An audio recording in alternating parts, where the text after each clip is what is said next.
we'll wait a few more minutes, I guess, for that, because that's going to be our first issue for everybody. And then we'll get started with a couple of preliminaries, Alex and John. And then we'll just sort of kick right in. Summer Ave. Okay, thank you. Jonathan, what about the rest of our members? Do you know, I was just going to ask that, is Ron, but I can't. Sorry? is Ron Weston coming on board? I don't believe he will, just based on his indication previously that he was not going to be joining in the Zoom meetings. But I see Sam, Charlene, Virginia, Amelia. I don't see Jack yet either, and Pino. Has anybody seen or heard from Jack on the screen or no? No, there's no one currently waiting. Okay. And it appears to me that several folks seem to be muted. I don't know whether that's their intention or whether, Sam, that was something that you and Julia talked about. Yeah, I haven't muted anyone. So it's generally, there's a little less background noise if you want to keep yourself muted while you're not talking, but that's up to individuals. So I haven't messed with anything. Okay, so folks are free to mute exactly. or unmute. Yep. We're a little less formal than perhaps other proceedings. And I see that Chris Latham is on with us. And I just want to say to Chris, I know he knows this, but we are scheduled for his subject, 531 Main at 8 o'clock. So he's free to stick around or come and go at his choosing until 8 o'clock. Yeah, I'll be looking. I'm officially the host right now. So if anyone wants to leave and come back, I'll just keep looking to let folks back in as need be. Jonathan, do you want me to, I could give the sort of Zoom meeting sort of general announcements that once you call the meeting to order. Sure, and I guess I now see it's a little after 7. So let's call the meeting to order, and let's go ahead and do that, Sam. Thank you. All right, good,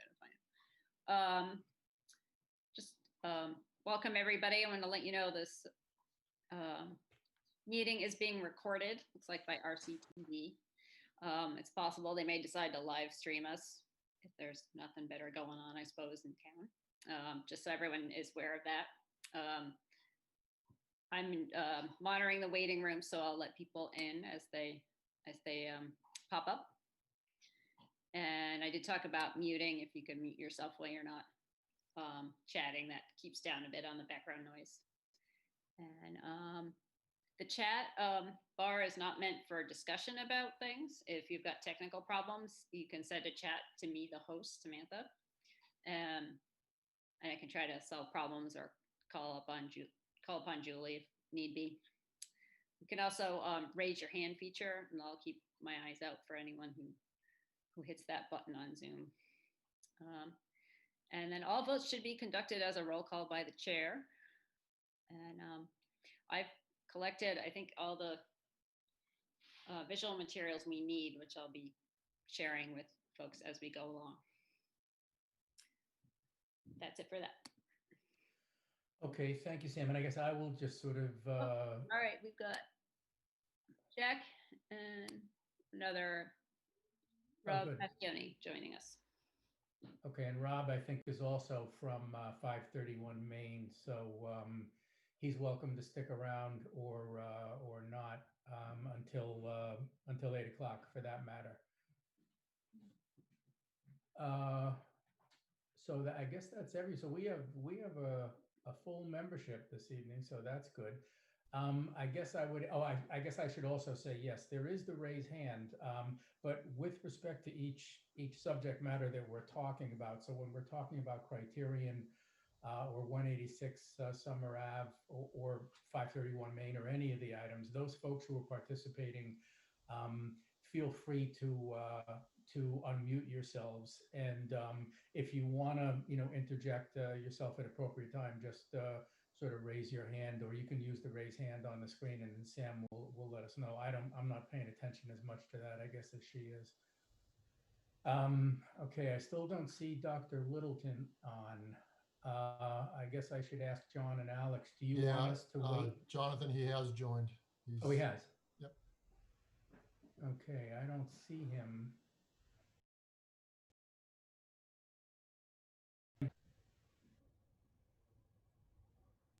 Who am I looking for?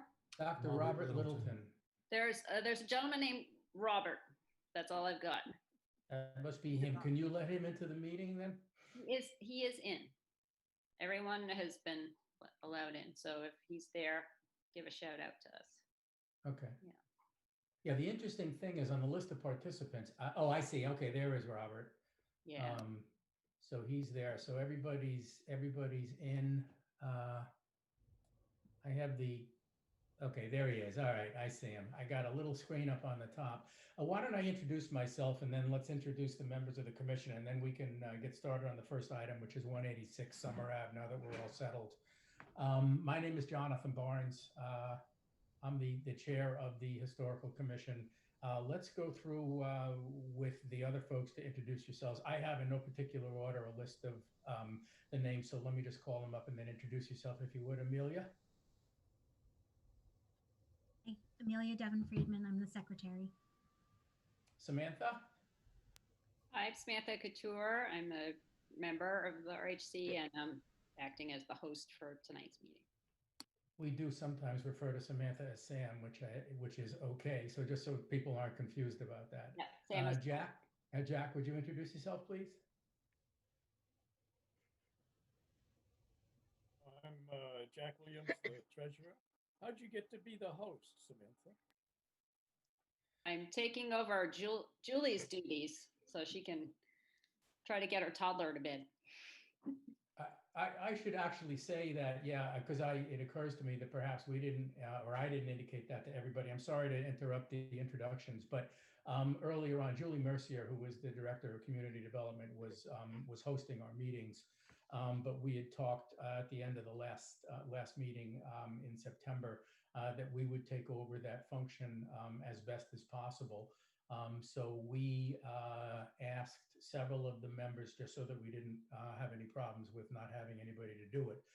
So the folks who are able to be doing the hosting and will be doing the hosting are Sam, Pino, and perhaps myself if all else fails. So that would explain that for Jack and for anybody else who wasn't aware of that. Let's continue with. Are we being recorded tonight? Yes. We are being recorded. I imagine we're being recorded internally, although I'm not sure I see that on Zoom, but we are also being recorded on RCTV. We announced that at the outset of the meeting, Jack. I'm not sure whether or not they are live streaming that or not, but they are among the participants. So yes, they are recording it. All right, let's continue with the introductions, and we're up to Charlene. Hi, I'm Charlene Reynolds Santo. I'm a member of the commission. Thank you. Virginia? Virginia Adams, a member of the Historical Commission and the Historic District Commission, but I'll be serving tonight as the Historic Commission member. Thank you. Pino? Hi, I'm Pino Durazio, Associate Member of the Historical Commission. Thank you. And Ron Weston is not participating this evening by Zoom, but he is an associate member as well. So let's we did open the meeting, and let's start with 186 Summer Ave. And let me ask the participants from Criterion to introduce themselves. Let's start with Dr. Littleton. Yes, my name is Dr. Robert Littleton. I'm the president of Criterion Child Enrichment. I have with me today business consultant Alex Danucci and corporate counsel John Fernandez. Okay, great. Thank you. I just want to start it off, and then I'll turn it over to you. First, thank you to the three of you for joining us this evening. I know I speak for all of us. We appreciate it. Just by way of background, this subject has been something we all have been involved in since as far back as 2014. I believe we had our first meetings as the Historical Commission. At that time, it was with the prior owner. I'm not sure whether Criterion was involved at that point, but they came in shortly thereafter, if not then. I would also say that I believe in November of 2016, Criterion took over ownership of Summer Ave. And also in 2016, I believe the Historic District Commission and CPDC conducted and rendered their decisions in both the site plan review and the Historic District Commission proceedings. I believe that was in January or February of 2016.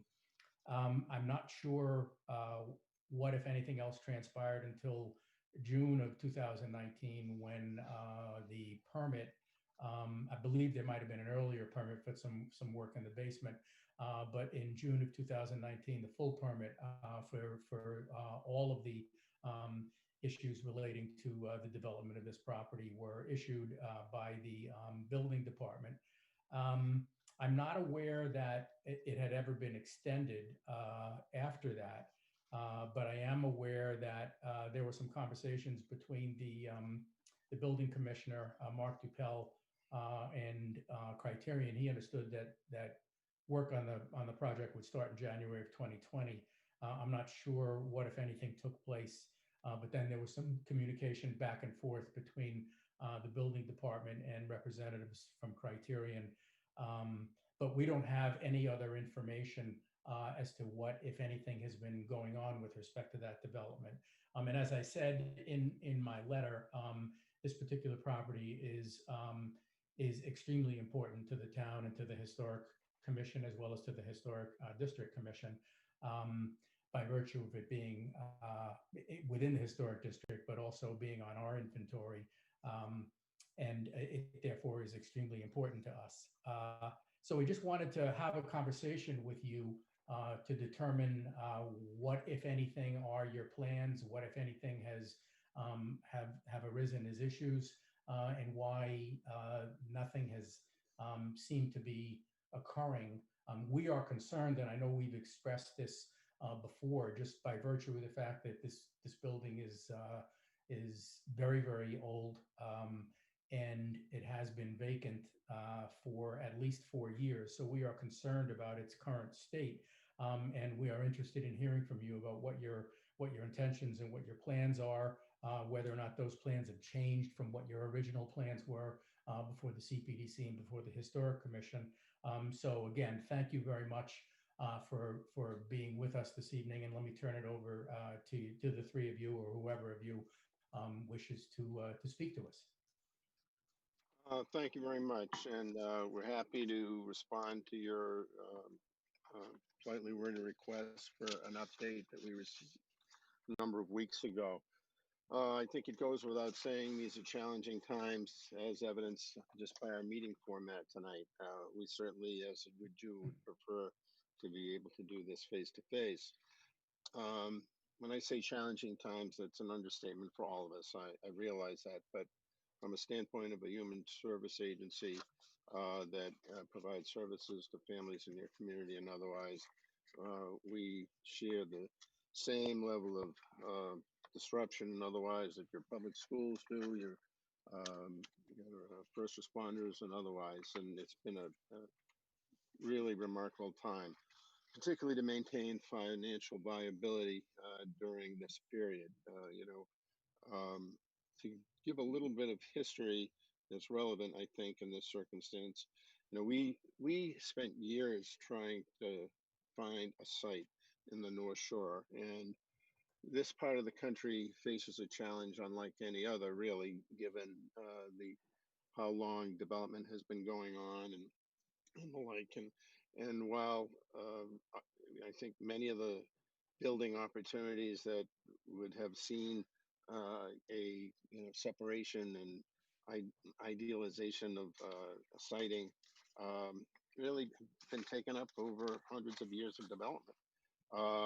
That created tremendous challenges for us. We had 3 different attempts to site, just could not find any viable options before we settled on the Summer Ave site. And knowing that that site was going to be a challenge in itself and expensive, arranged for an acquisition and budgeted substantial funds, far in order above what our building costs are for similar state. Those numbers successfully financed in those early years were rendered somewhat obsolete by the incredible demands that were placed for um, types and scope of construction on this particular project. We went through multiple rounds of bidding, trying to see if the modifications to what had been an aggressive financing arrangement in the beginning could be those additional costs could be accommodated, and at different times over maybe 3 different bidding rounds, we came close and failed in one case because the lengthy delays in the process had kind of put us outside the cost escalators and the change in market conditions to a very competitive construction environment. We had hoped some delay would improve those situations. At one point, the economy had a bit of a downturn. It seemed like that was going to be the case. And last fall, we thought we were in a position to begin the project. The winter conditions then, by the time that got resolved, it jumped those prices back into the unfeasible range. And then COVID hit. COVID just basically shut everything down for everyone, whether it was construction, trade, bidding, or otherwise. And we have really only been able to begin to rebid those projects with different sets of contractors and so on recently. We don't expect to have the most recent set of bids in and for the next 60 to 90 days. We remain committed to the project. We're excited about the project as it's been designed. We have no substantive changes that we plan to the project as we've proposed it. We expect that we will be able to begin construction in the near future, but we've got to get those bids refreshed because basically the world has changed. We're hoping that the world may have changed, the kind of, if you will, trying to make lemonade from lemons. We're hopeful that the downturn in the economic circumstances brought on by COVID may, in an odd twist of fate, work to our advantage and bring the project more in scale, into scope. That remains to be seen in this round of bids, which we hope to have, as I said, in the next 60 to 90 days. That basically is it. We continue to be a very dynamic part of the human service continuum that is essential to the infants and toddlers in your community and surrounding communities. Our program has weathered the challenges of COVID as well as anyone in the state, made possible by really the remarkable efforts of our State Department of Public Health, who really did a fine job stepping up to support programs during this process. And we think we're among the leaders in the field and how we are going to come out of this. All that said, site specific as it relates to Reading, the challenges are the challenges that they've been from the beginning. Delays, changes in economic conditions, extreme requirements, and that's kind of where we are today. Okay, thank you very much. I appreciate that. Before I open it up to some questions or conversation between us, let me just ask if either of your other representatives, John or Alex, wanted to add anything. Not at this moment, Jonathan. We're satisfied with Bob's presentation. I am, Alex. Yes, thank you. Okay, thank you. I appreciate it. And Dr. Littleton, I appreciate that that review. I believe that there are some members of the public. I see at least two, I think. And before I will open it to the public. This is not a public hearing. This is not a formal hearing by any stretch of the imagination. It's just an informal conversation in a public meeting. So the public obviously is invited and welcome to participate. But before we do that, let me just ask if there's any questions or comments from the members of the commission. Anybody? I see Virginia raising her hand. Virginia. Yes, I had a question as to the owner's assessment of the structure's condition. Are you having people in there and checking on its condition? We're very concerned about demolition by neglect. So if you could address that, thank you. I can. First, I'd like to say is, I think probably people are aware, we acquired the property in marginal condition at best. Certainly the barn was uninhabitable, probably could have been demolition applied for. Not something we wanted to do. The house had problems with its roof and various parts of its structure. We have a professional construction department, professional facility maintenance department. We have a general construction consultant who works pretty much full time on our construction projects that we have in progress.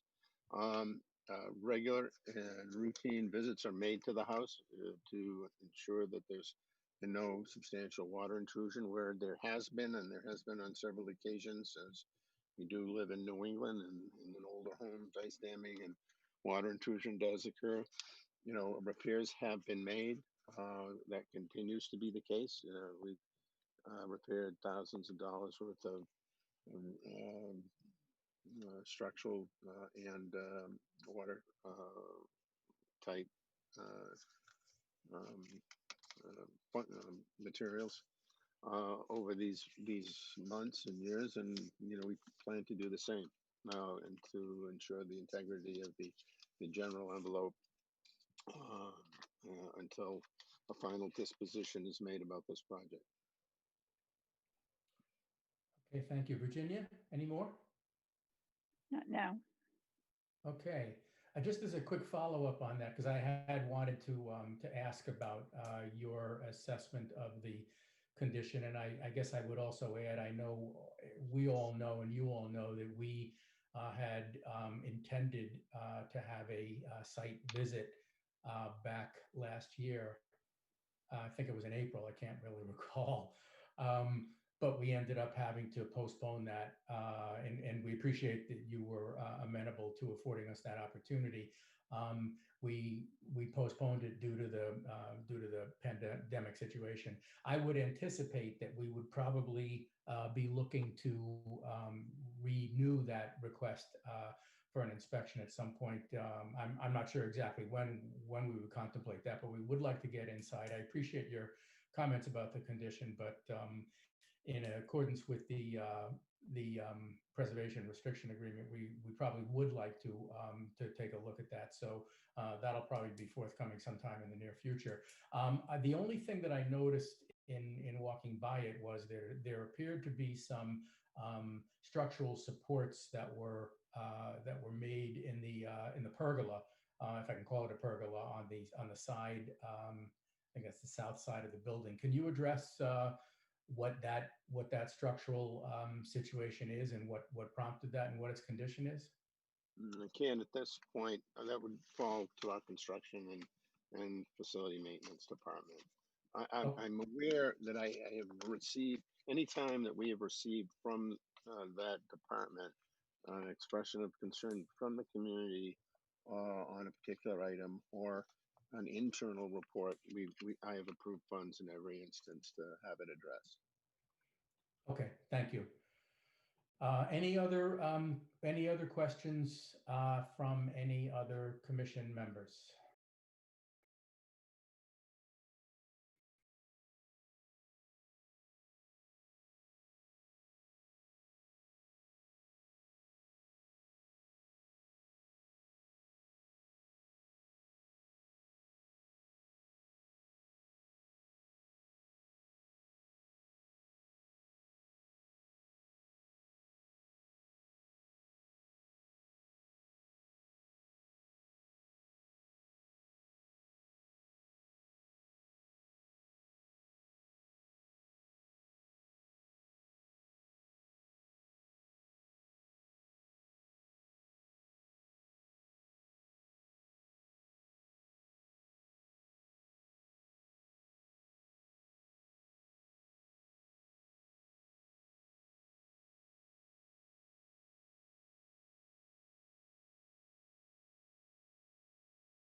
said at the outset, we will, in all likelihood, be seeking to have another visit of the site in the coming months.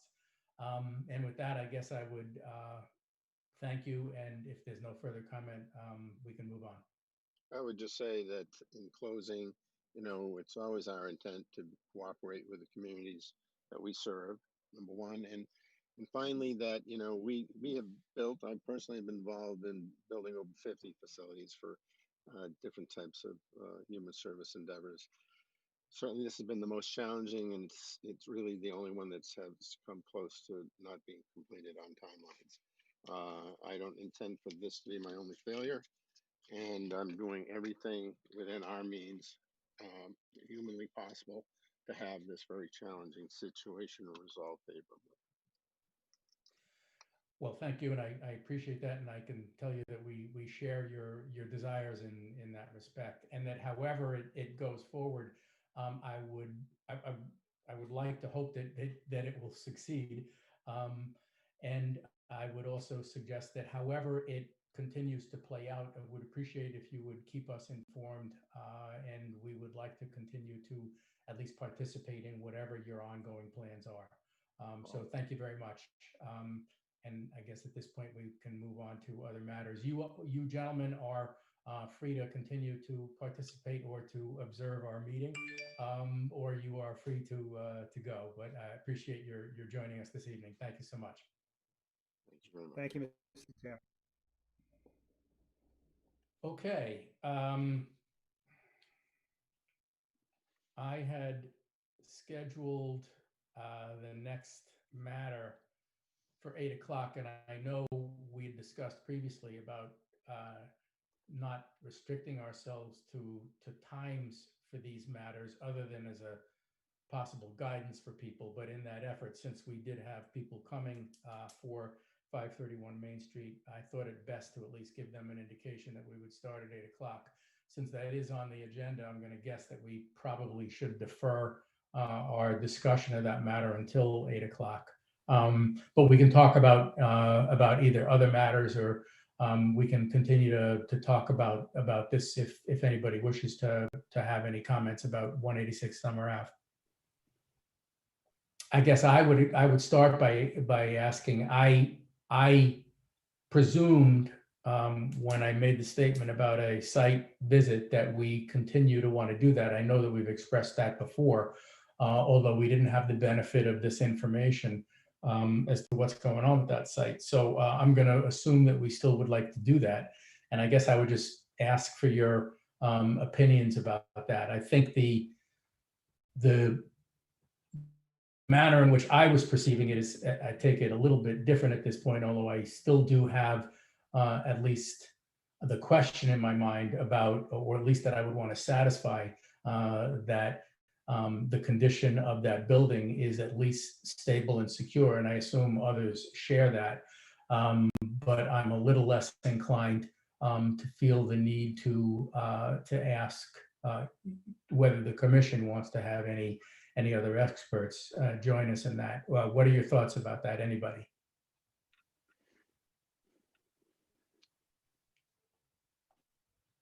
Any thoughts of it? Do anybody think we do not need a site visit, or does everybody agree we ought to still do the site visit?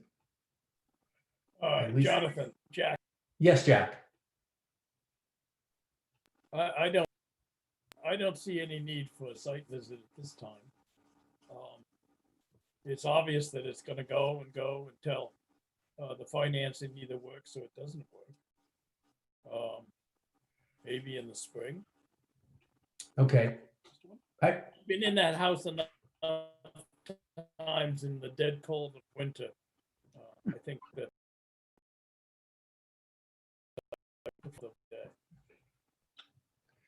Okay, I don't have a strong feeling otherwise, Jack. My only thought is that I at least take some solace in Dr. Littleton's comment that they have been addressing.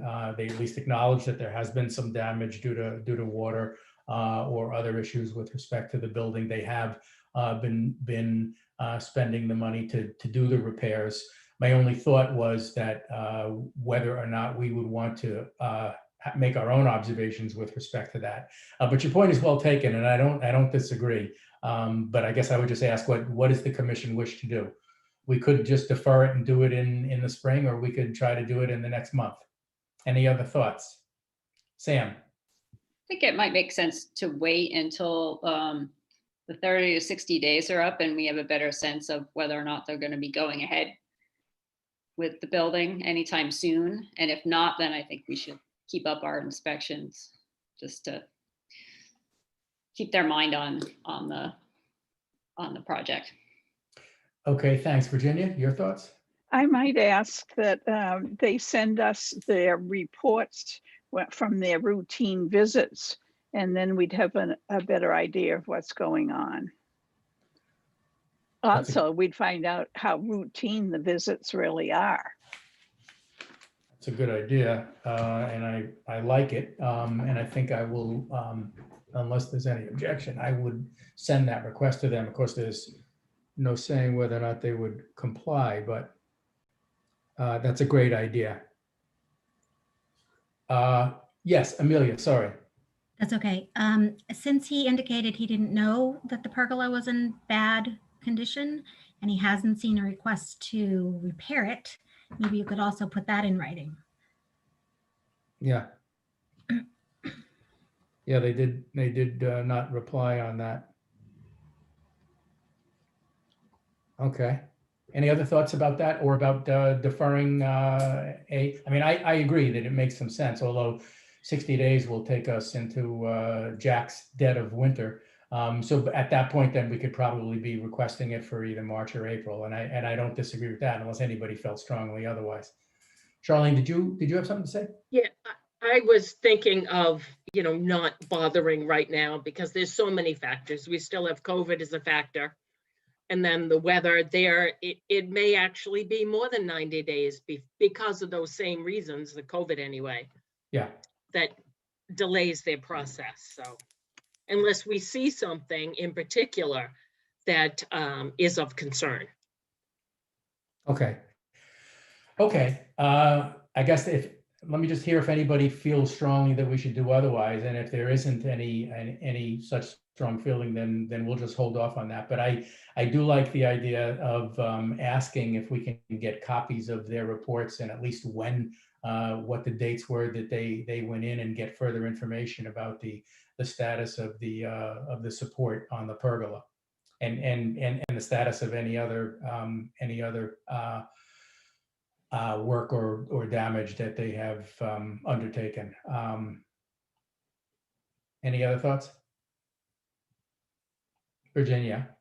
Well, I know, Jonathan, that you will begin the letter with the thanks for them attending and participating, and you'll be very generous in your nice comments, but where's the knuckling down on them?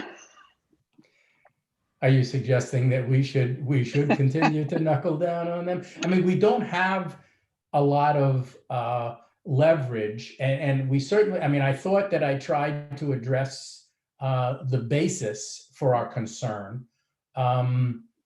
which is the length of time and the condition of the building and the fact that it's been vacant and nothing has happened, et cetera, et cetera. Right. I mean, they did at least provide a reasonable and responsible response explaining why nothing has happened.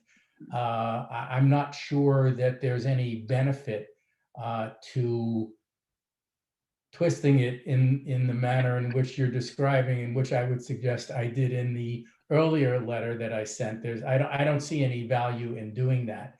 But to continue the discussion, I mean, as I'm sure you would expect, and we should, which is why we should be asking for those reports, and which is why we should follow up in 60 to 90 days, just to keep them honest with us. But the only thing that I guess I'd comment, and I don't know, and I see, Everett, that you're with us. I wasn't sure that I wanted to necessarily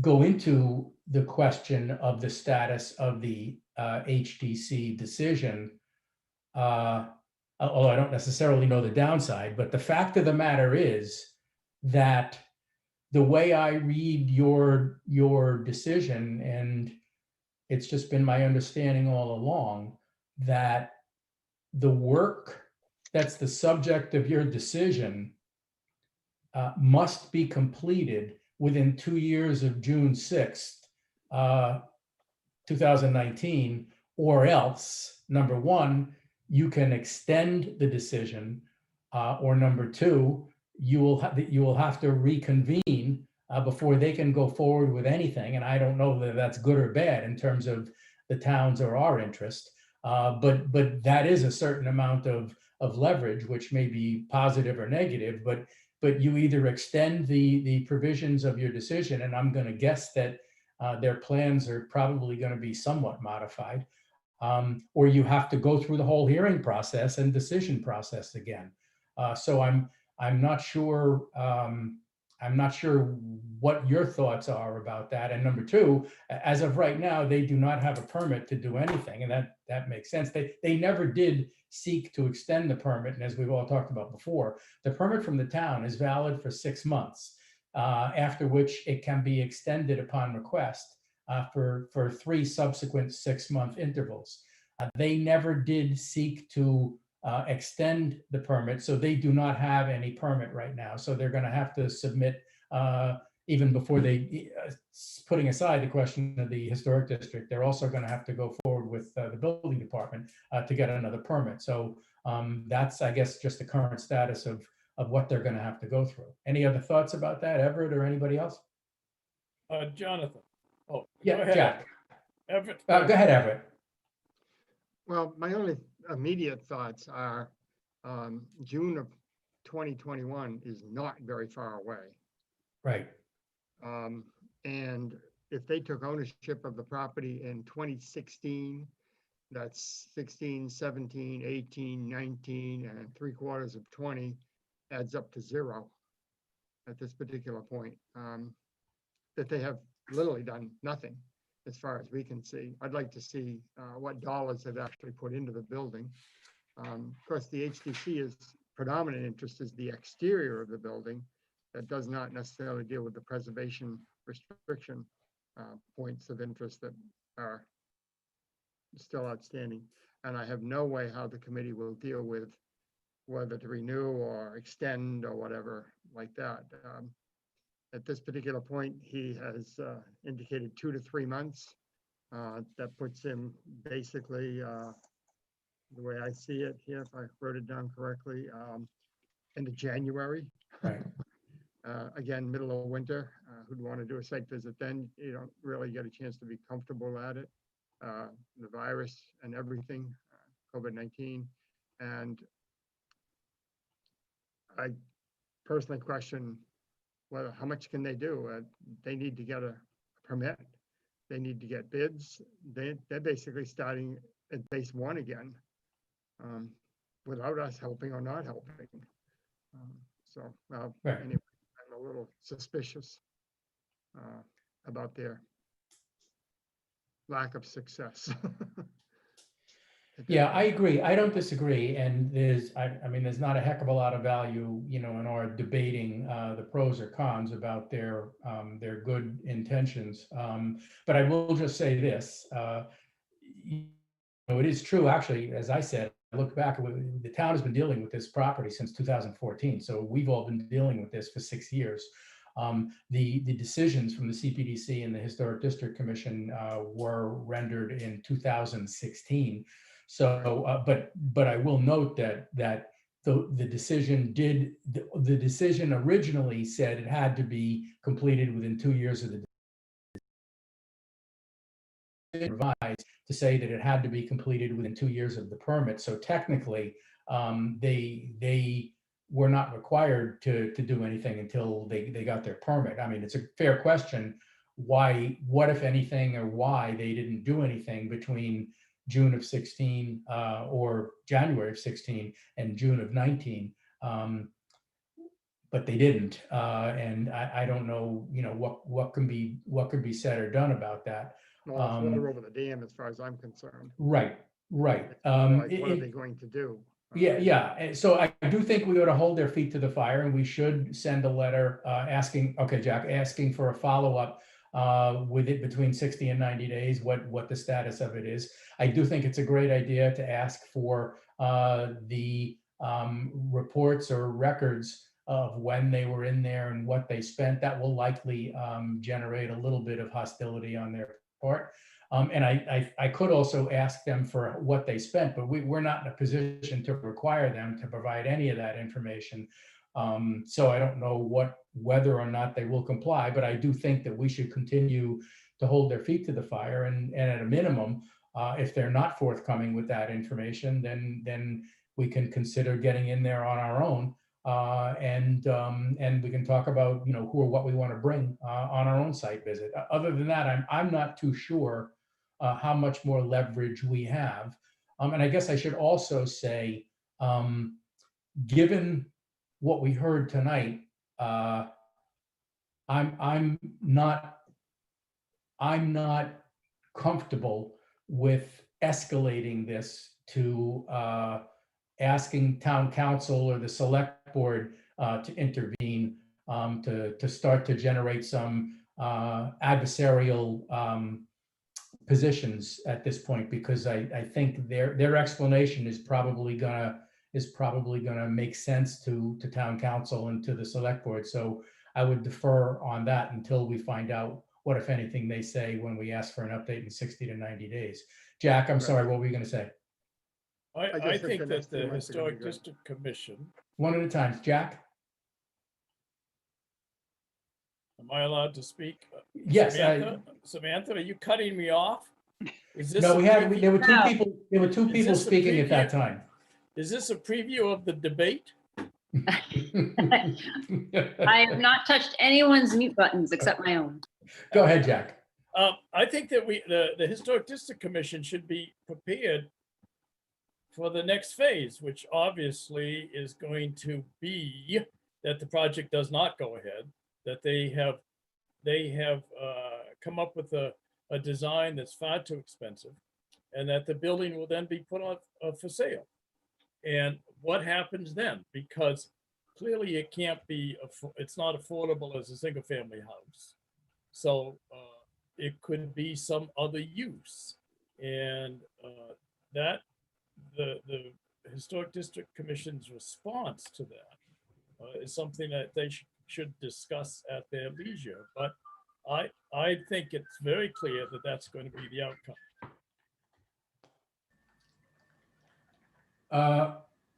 Everett, did you, I see you, Amelia, but I know Everett had a comment before. Did you want to have a comment, Everett? I just thought the next 2 to 3 months is going to tell much of the story, whether it's going to continue or whether we can see some progress here. That's all. At which point, I don't think we need to aggravate them. We just want to see the results. right. And the Positive HDC, movement. I'm sorry. The HDC can consider whatever their options may be, as Jack had indicated, at the appropriate time at that point. Amelia, yes. So I just want to get Everett on the record here. Everett, given that we are about to have a regime change, you're not going anywhere, right? So that when in 2 or 3 months something happens or doesn't happen, you're still on the team, right? My plan is to stay on the team. Okay. I Yeah. can't really speak for Pino, but I'm very happy about that. Well, I would like there to be for support for a smooth changeover. Yeah. And I can stay on the team either as an active member or as an alternate, but I will be there. I don't have a very good memory record of this situation. It's just been so drawn out and so diluted, I think is the proper handle on it than I do, but my heart's in the right place. We will all, I mean, Everett, you have to do whatever is best for you, but I know Amelia was only speaking for herself and perhaps Pino, but I'm sure all of us here would would certainly want to see you continue in whatever capacity you're comfortable with on the Historic District Commission. We will all be able to piece together whatever the history has been. I mean, I have some modicum of record, but it is now spanning over 6 years, so it is getting a little ridiculous. But we'll stay with it. So I guess that's the last on this subject. Well, I would say the short-term memory is going, and the long-term memory probably was never there anyway. And 6 years is a long time. I do think, and especially with the West Street Historic District, there's been such an improvement in that, the properties in that area, that the whole dynamics of the street has just moved uphill. This is the one place that's not moved uphill in terms of true representation of that beautiful area of town. It's Right. tough putting restrictions on it, but in essence, that builds the positive attitude of that historic district. And I will certainly be there to support that every way I can for as long as I can. Yeah, that's true. I mean, and it's a sad situation for the rest of the district, and as important, if not more important, it's a sad situation for that particular historic building. But the good news is, for better or for worse, the good news is that there is a preservation restriction agreement, which does go on in perpetuity to the next owner. So the obligations exist, but as Jack pointed out, as we all know, the obligations are one thing, but the ability of whoever or whatever is going to be the owner of that property to do what they're required to do and what's right is going to be a difficult challenge. But we will just have to stay vigilant on it. That's all, because we've done everything we can to see that things are in place to preserve that building, and we just have to stay vigilant with that. Correct. Okay, enough said on that. If there isn't any other comment. It's a little before 8, so I guess we will still have to hold off. I guess let me just, I'm just going to jump in and go a little bit out of order here, where I think we can take up a little time, but not too much, is on the utility box artwork project. I don't know if everybody has had the chance to. Thank you, Everett. Take care. Regards to Jenny. I don't know whether everybody has had the opportunity to see the two boxes on the east side, but I should point out that Franklin has emailed me to tell me that he plans to come to Reading tomorrow to do the other two. Hey. I'm really excited about that. And I should also say that I have been keeping Sarah Brucolaccio in the loop on this. And she is very happy with it, and is very, very interested in meeting Franklin and taking some photographs of his work, as well as his doing the other two. We've talked about, I don't know whether people are aware, but there was a Chronicle article back in March when this whole thing first started, when the select board first met to be brought into the loop. Bob Holmes wrote an article in the Chronicle. Actually, Virginia was good enough to save the article, and it made the front page of the Chronicle talking about this, as well as the other Art Box project. And Sarah is anxious to pursue perhaps getting another article written about it. But I bring it to your attention. I have said to Franklin that I very much want to meet him. When he came to do the first two, I was out in Western Massachusetts. He had emailed me to tell me he was coming, but I was already out of town, so I wasn't able to meet him. But I very much want to meet him. Is planning to tomorrow, and I would invite any or all of you, if you want, to show up to either meet him or to participate in his work on those remaining two. I've asked him to tell me what time he's going to be here. I do not know. He hasn't given me that information yet. I believe the last time he showed up in the afternoon, so it'll probably be in the afternoon if anybody's interested in going there and meeting him. One second, Virginia. Go ahead. Could you email us the time if he gets back to you? Oh, absolutely. Thank Absolutely. I will do that. And now I forget what I was going to say. Jack's on. Go ahead, Jack. I see that the next item on the agenda is finance. We should take a vote tonight, both to authorize the payment that I've already made, and secondly, to authorize the final payment of $2,000 upon completion of the work. Otherwise, he's not going to get paid for another month. Yeah, I agree. And let me follow up. Make a on that. motion, Jonathan, to move this along? Yeah, not yet. Just hang on for 1 second so I can explain what else needs to be decided about that, Jack. And I've talked to Franklin about that, just so you know. The agreement, it wasn't an agreement in writing, but Franklin and I talked about the fact that we would pay him, nice kitty, Charlene. The fact that we would pay him an initial payment of $2,000, although he said that he was going to start, and in fact has started. He hasn't received the payment yet, Jack. That he would start the project without waiting for that, and that upon completion he would expect the remaining $2,000. It's a $4,000 project for all four. What Jack was able to do, just to remind people, we have $2,000 in grant money from Eastern Bank and from Reading Bank, and we have $1,310, which was carried over or encumbered from our budget from last fiscal year to be able to use for this. It can only be used for this, plus the $2,000 can only be used for this, and that's fine.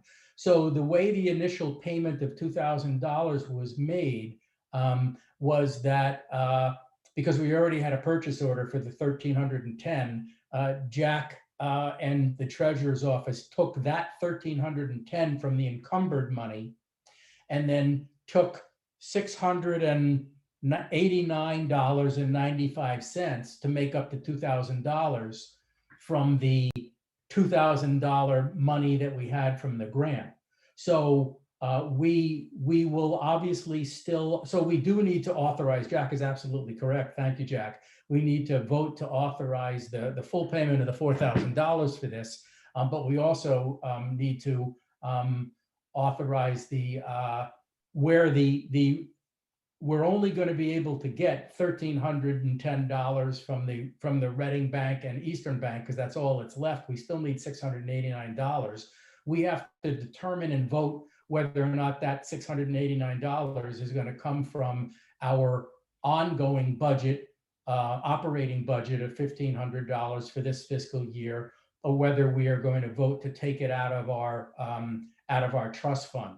So I think, Jack, we need two votes. We need to, unless you think we need a vote for the initial $2,000, we need to authorize the $4,000 payment for this project. And we also need to determine and possibly vote where we're going to take the additional $689 from, either our operating or from the trust fund. I hope that made sense, and let's have a little discussion about that before we vote, if we can, Jack. Any comment about where the additional money should come from? Nobody?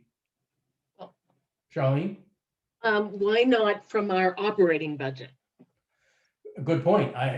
We don't disagree. I think Jack and I already talked about that. We have Well, $1,500. we never spend it, so we might as Yeah. well spend Right. it. And it's a good thing to spend it on. Right.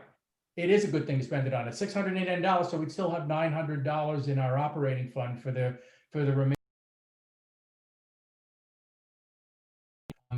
And in light of the fact that if we really do need more money, we can probably, if we do need it, we can take it out of the trust fund then. So I would agree, and I know I'm not speaking for you, Jack, but I know in my conversation with Jack earlier, we talked about the same thing, and I think we agree. So that makes sense to me. Any other comments about it or any other concerns or thoughts? Virginia? I think because we don't have all a full membership, you'll have to appoint a associate to fill in for votes. And I'm going to suggest that although you usually have to go with the one with the longest longevity, why don't you choose another associate for voting for this opportunity? Well, with all due respect, I don't think we need to. The five of us are here. Amelia, Sam, Jack, Charlene, and me. So am I wrong about that? And Sorry. yeah, so I don't think we do need to appoint somebody. Okay. Otherwise, I would have thought to do that before. And by the way, well, we're not taking it doesn't appear as though we're taking it out of the trust fund, in which case we would have needed a vote of 3. So are there any other comments, or should we just concerns? Okay, so Jack, I guess I would move that the commission approve the payment of the $4,000 to meet the invoice from Franklin Marvel Scienta Studios for the utility box vinyl wrap artwork project. He's going to submit an invoice for $2,000, correct? He is. I was then gonna, I guess, I guess we could make it a 2-part motion if you want. Yeah, I would, that okay. we approve the initial payment of $2,000, and that we approve the second and final payment of $2,000 upon completion of the artwork. Okay, so the first part of the motion is that we approve and agree to pay the $4,000 for the project, and further that we approve the initial payment of $2,000 for the project, and further that we approve the remaining balance of $2,000 upon completion of the project. The funds for which will come from the grant money and the RHC operating budget. That's correct. Yes, And thank you. I know, Amelia, that that's a lot, but I guess we can go to the videotape to capture all of that. I Was there a second the motion. I second the motion. Okay, so we have a motion and a second. Is there any further discussion? Everybody understand what we're voting on? So let's do a roll call vote. Amelia, are you okay? You want some time? You need to write more down? Nope, I'm good. Okay, so how do you vote, Amelia? I vote yes. Sam? And yes. Yes. Yes, at all 3 counts. Okay, it's really just one motion, Okay. but it's in those 3 parts. Sam is a yes. Jack? Yes, thank you for making me an honest man, although it's probably not possible. Sure. In this instance, we'll limit it to that. In any Charlene? instance. Charlene? Yeah, she's nodding her head. That's a yes. And Jonathan is a yes as well. Okay, so we've dispensed with that. And I guess just to wrap up the finances, that was the main point. I take it there isn't anything further to raise with respect to finances, Jack, correct? No. Okay. So it's a little bit after 8. And I believe that, trying to find him in my list, Chris, Rob, I don't see Silverio. No, Severio's not here tonight. We just got notice that he couldn't attend. He has a health issue. Oh, okay. Yeah. So would you like me to start? Yes, first of all, welcome. I think we already had introductions for everybody, so we can dispense with that. Thank you, and we wish the best to Severio. Yes, Sam.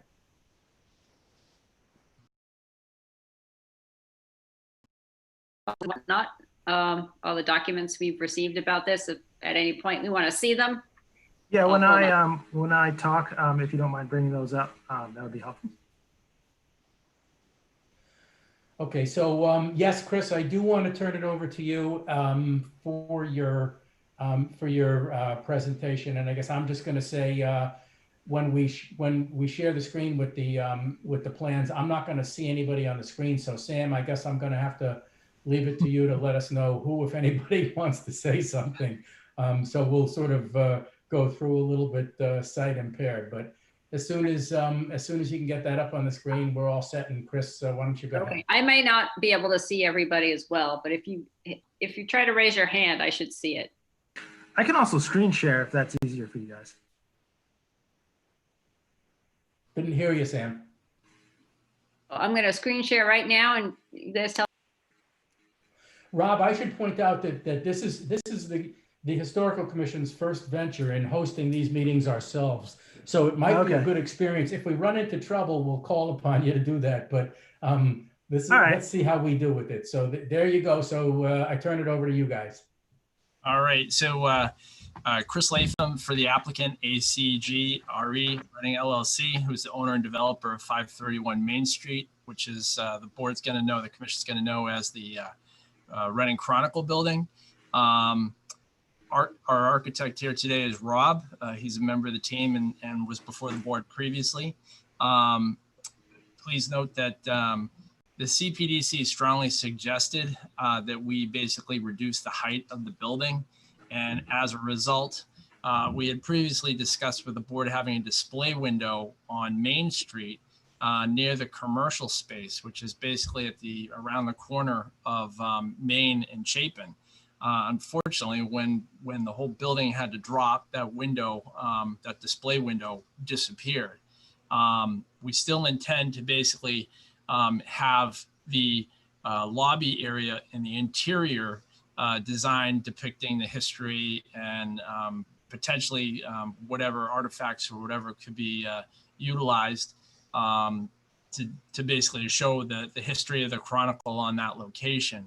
And Rob will talk about in greater detail how he tried to incorporate some of the window design of the existing building into the new proposed building.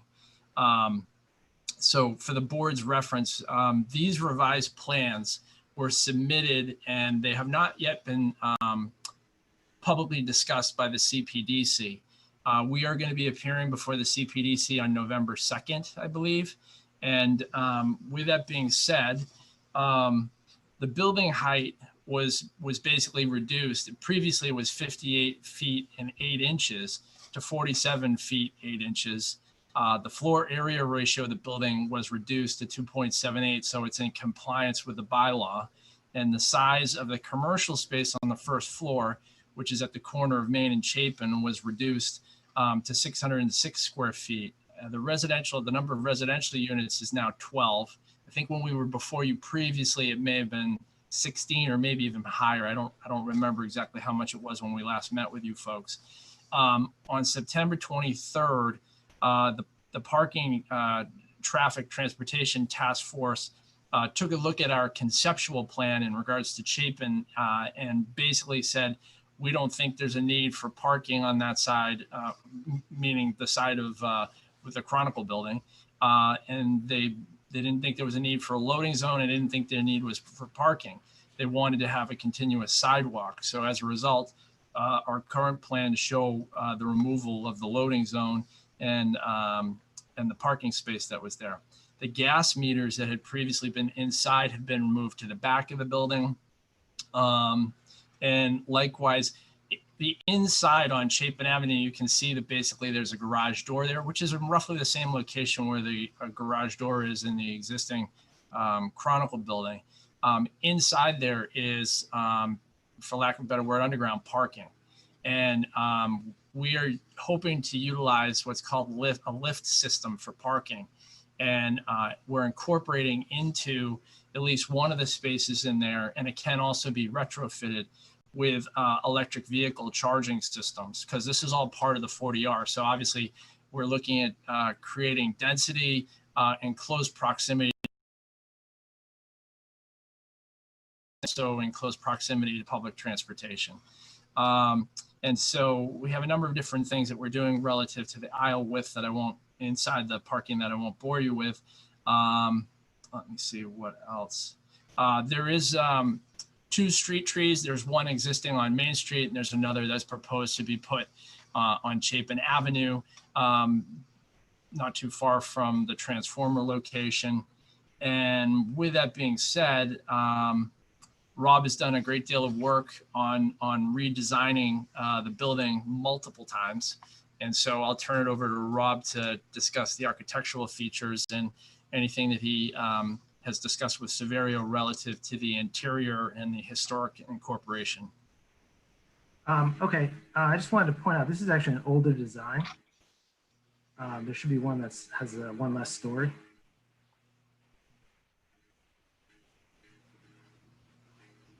So this is not the design that the most recent plan? No, it is not. That doesn't look correct either. So it appears, This one might be the correct one. If you just maybe go down, scroll down to the other sheets and get to the elevations, and I can let you know if that's correct. Yes, this is the correct. okay. So we took a story off. So this building is quite a bit smaller than the other version you guys were looking at. Yeah. If you could maybe just go back to the initial plans. I'll kind of walk you guys through the plans real quick, and then we can talk about some of the elevations and the renderings. So just to briefly run through the garage plan, we just basically have some parking down here, some utility spaces at the front of the building, which is on your left-hand side. And then on the right-hand side is the rear of the building. Again, just some trash room and some egress. We also have a transformer that is kind of that notch area in the upper right-hand corner of the garage plan. On the first floor is where we have the retail space. So that is along Main Street in the upper left corner of the plan. Right below that is where we have the entry sequence in the elevator lobby. This is the location where we've discussed doing some of the historical documentation, which I'll talk about a little bit later. You could switch to the next sheet. So these are the upper floors. This is basically going to be just all residential units. Pretty straightforward. If you scroll down to the next. And then this is just the roof plan. So you scroll to the next sheet. So elevations, this is the Chapin side elevation. So as Chris was mentioning, this scheme has the garage entry in the same location as the previous. On the right-hand side of this elevation is the front of the building at the corner of Main and Chapin. So you can see we articulated this quite a bit differently than the rest of the building. We did this basically to kind of give a look that differentiates the retail space. And we purposely incorporated the divided lights to pay homage to the existing historic building that was there. Since some of that type of glazing was on that structure. You scroll to the next sheet. So the right-hand elevation is just the rear of the building, but the left-hand elevation, that is showing the the retail space, which is on the left side of this elevation. And then on the right-hand side is the entry into the lobby area and the elevator. If possible, could you maybe zoom in on that elevation a little bit? Okay, that's great.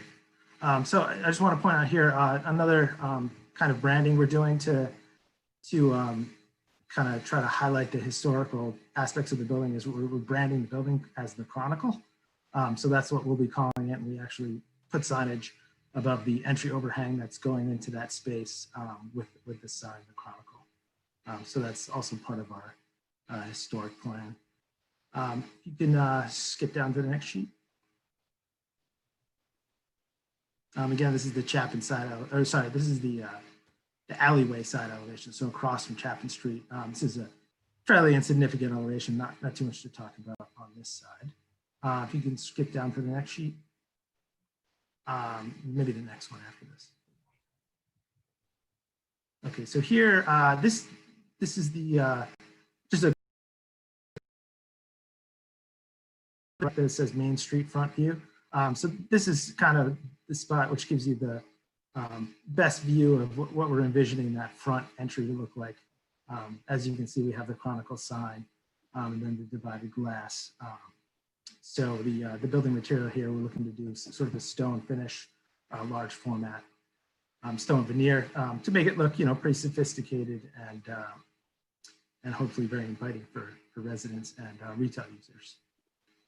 So as Chris mentioned, we were looking to do some historic information on the interior of the building at that elevator lobby. So we've kind of discussed a few different options. The thing we've kind of settled on, which we think would be the most interesting, is doing a group of plaques that basically describe the existing building that was on the site, the historical building, and then delving into sort of the history of the Chronicle and what they did on that property, and also showing a bunch of frames with as many important front page covers that the Chronicle's had over the years. So we wanted to kind of spread those all around that space. And I also looked at, doing some maybe typewriters or some interesting actual physical things that you might see in a printing press that people could actually, touch and interact with. So that's basically the overview of what we're looking to replicate on this project. So if I may, we would like to know the commission's, we'd like to receive the commission's input on this particular revised drafts of the plan. And we'd also like to know if the commission has any feelings. Now, obviously at this point, there has not been an application for demolition approval filed. But we would sort of like to know, if possible, what the commission's thoughts are on this, and if it's possible to come to some sort of agreement in regards to this particular project, just so we can potentially move the chains forward, Okay. I'll give you my comments and then see if anybody else wants to weigh in. But my comments with respect to your questions and what you've said are, first of all, with respect to the project,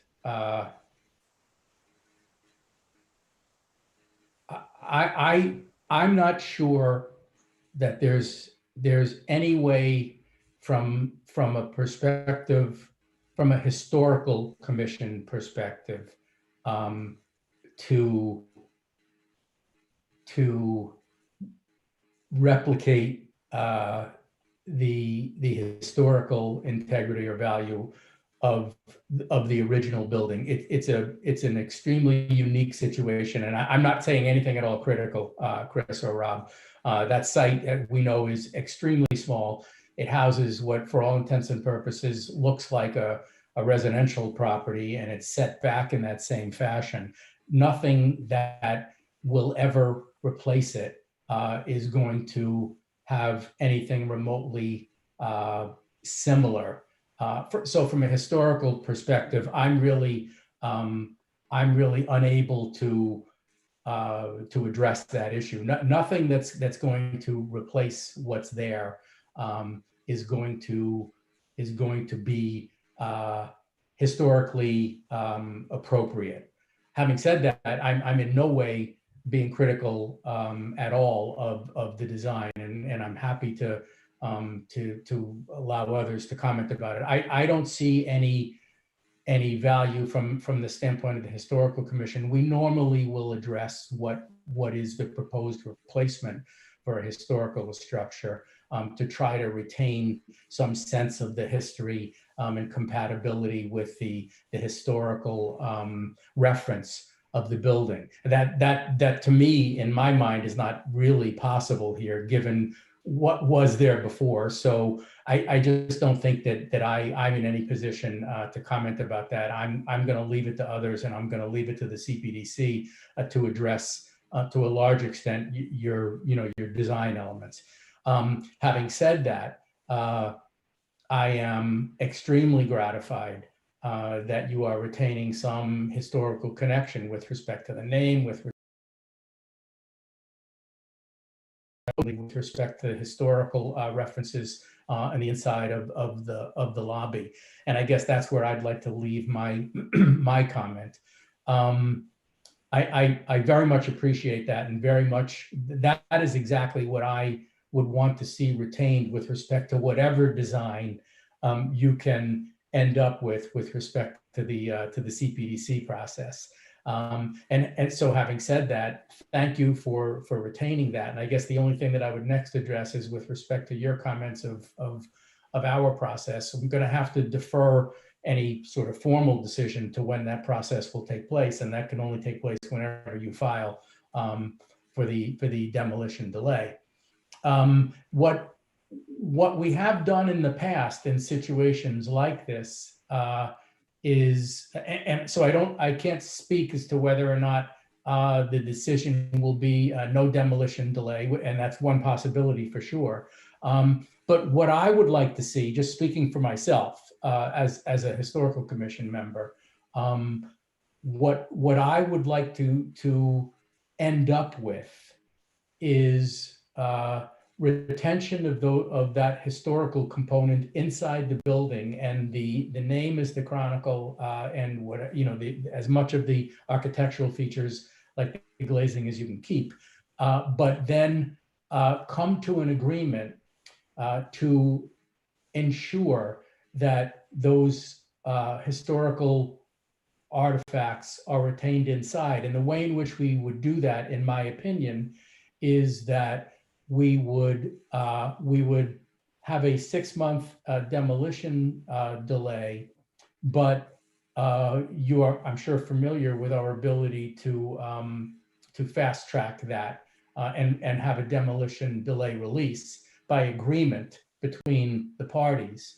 And the provision that I would want to have in that agreement, and I say this, and I know I'm speaking to an attorney, and you're hearing from an attorney, so you can understand why I would want to do that, is to have some agreement, some document which both parties agree to retain those historical references on the inside of the building. So my feeling about it would be is that we'd have the hearing, we would perhaps impose the delay, and then as quickly as possible enter into a demolition delay release with an agreement which would be executed between the owner and us, retaining and preserving those artistic historical features inside. With respect to those features, I shudder to say this, and I'm interested in other people's opinions. I know you're all aware that that building, before it was the Chronicle, was a service station. There are some very, very nice historical photographs that we have of what it looked like when it was a service station. And I wouldn't mind, even though I know the emphasis here is on the Chronicle, and I think that's appropriate because that's what it largely served as. But I would also like, if we're going to be retaining some historical connection, to at least include some photographs of the history that it had as a service station.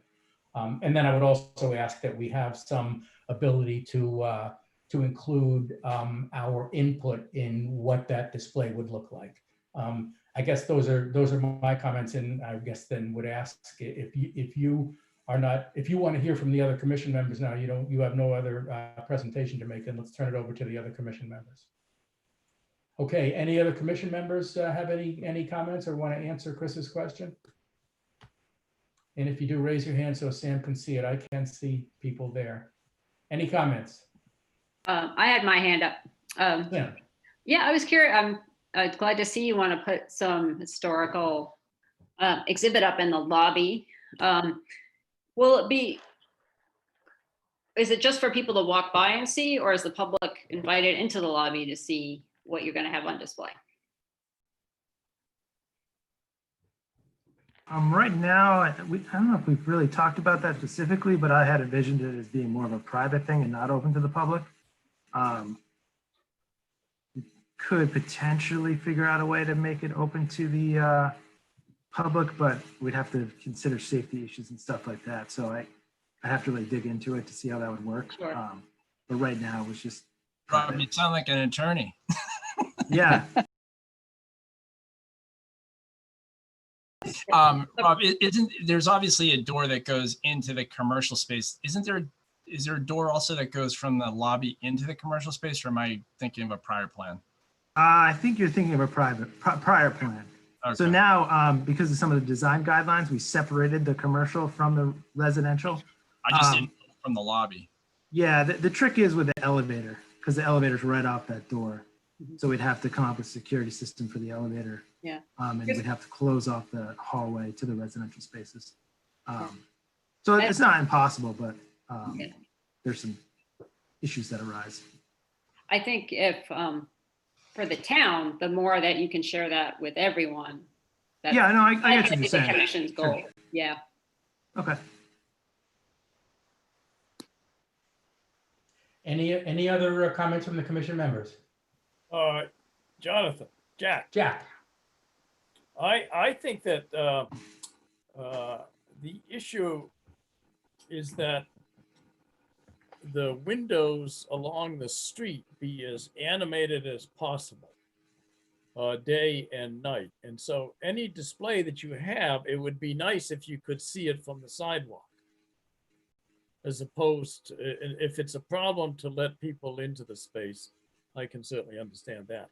But it would be nice to have it lit so that this young woman that's walking by the building right here in the red coat, so that she could look in and see these artifacts and know that this was a different use sometime in the past. Developers tend to like to name their projects after those things that they destroy.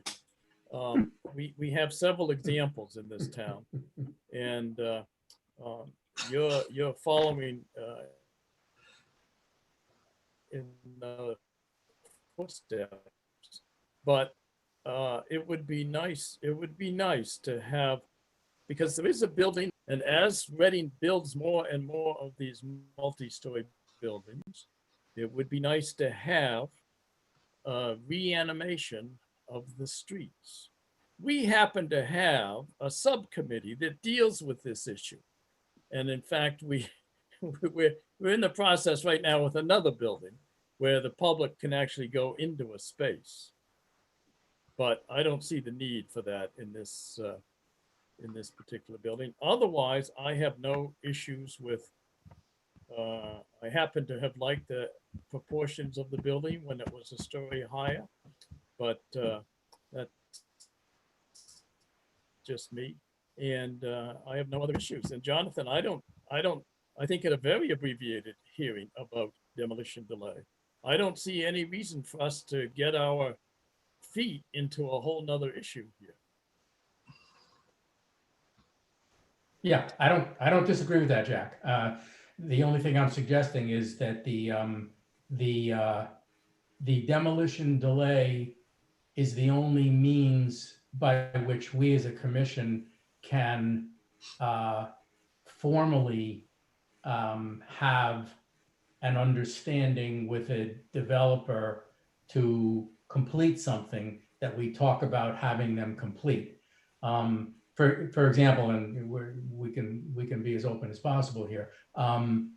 If we simply have the discussion with perhaps not this developer, certainly not this developer, but another developer, where we might reach an agreement to do something, and then rather than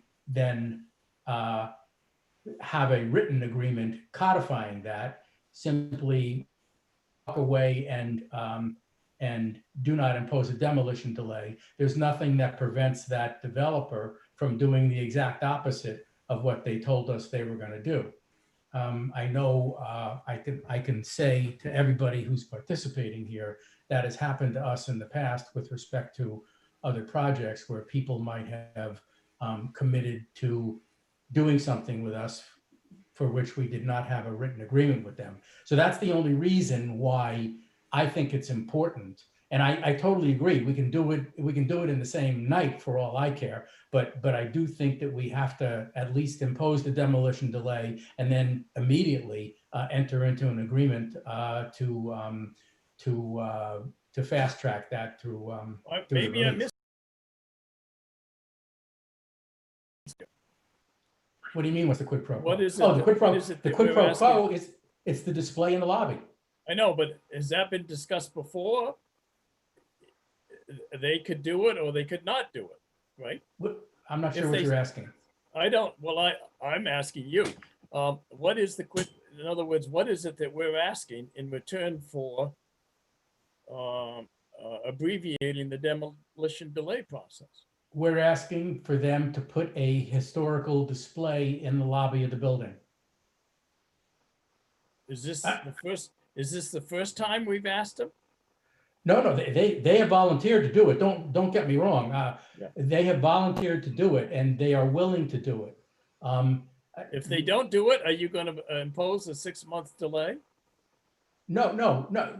This is what we did with 24 Gould Street and Chris and Rob. The other project that Jack was referring to was 24 Gould Street, which is the New Ace Photo Corners building that's on Gould Street. That obviously was a historical building, and the developer in that case agreed also. He actually agreed to have a community event room in there that's open to the public, and there's going to be a display in there that we are working with them to set up. He was willing to do that and he agreed. But Jack, as we did in that case, we imposed a demolition delay, and then we immediately entered into the early release.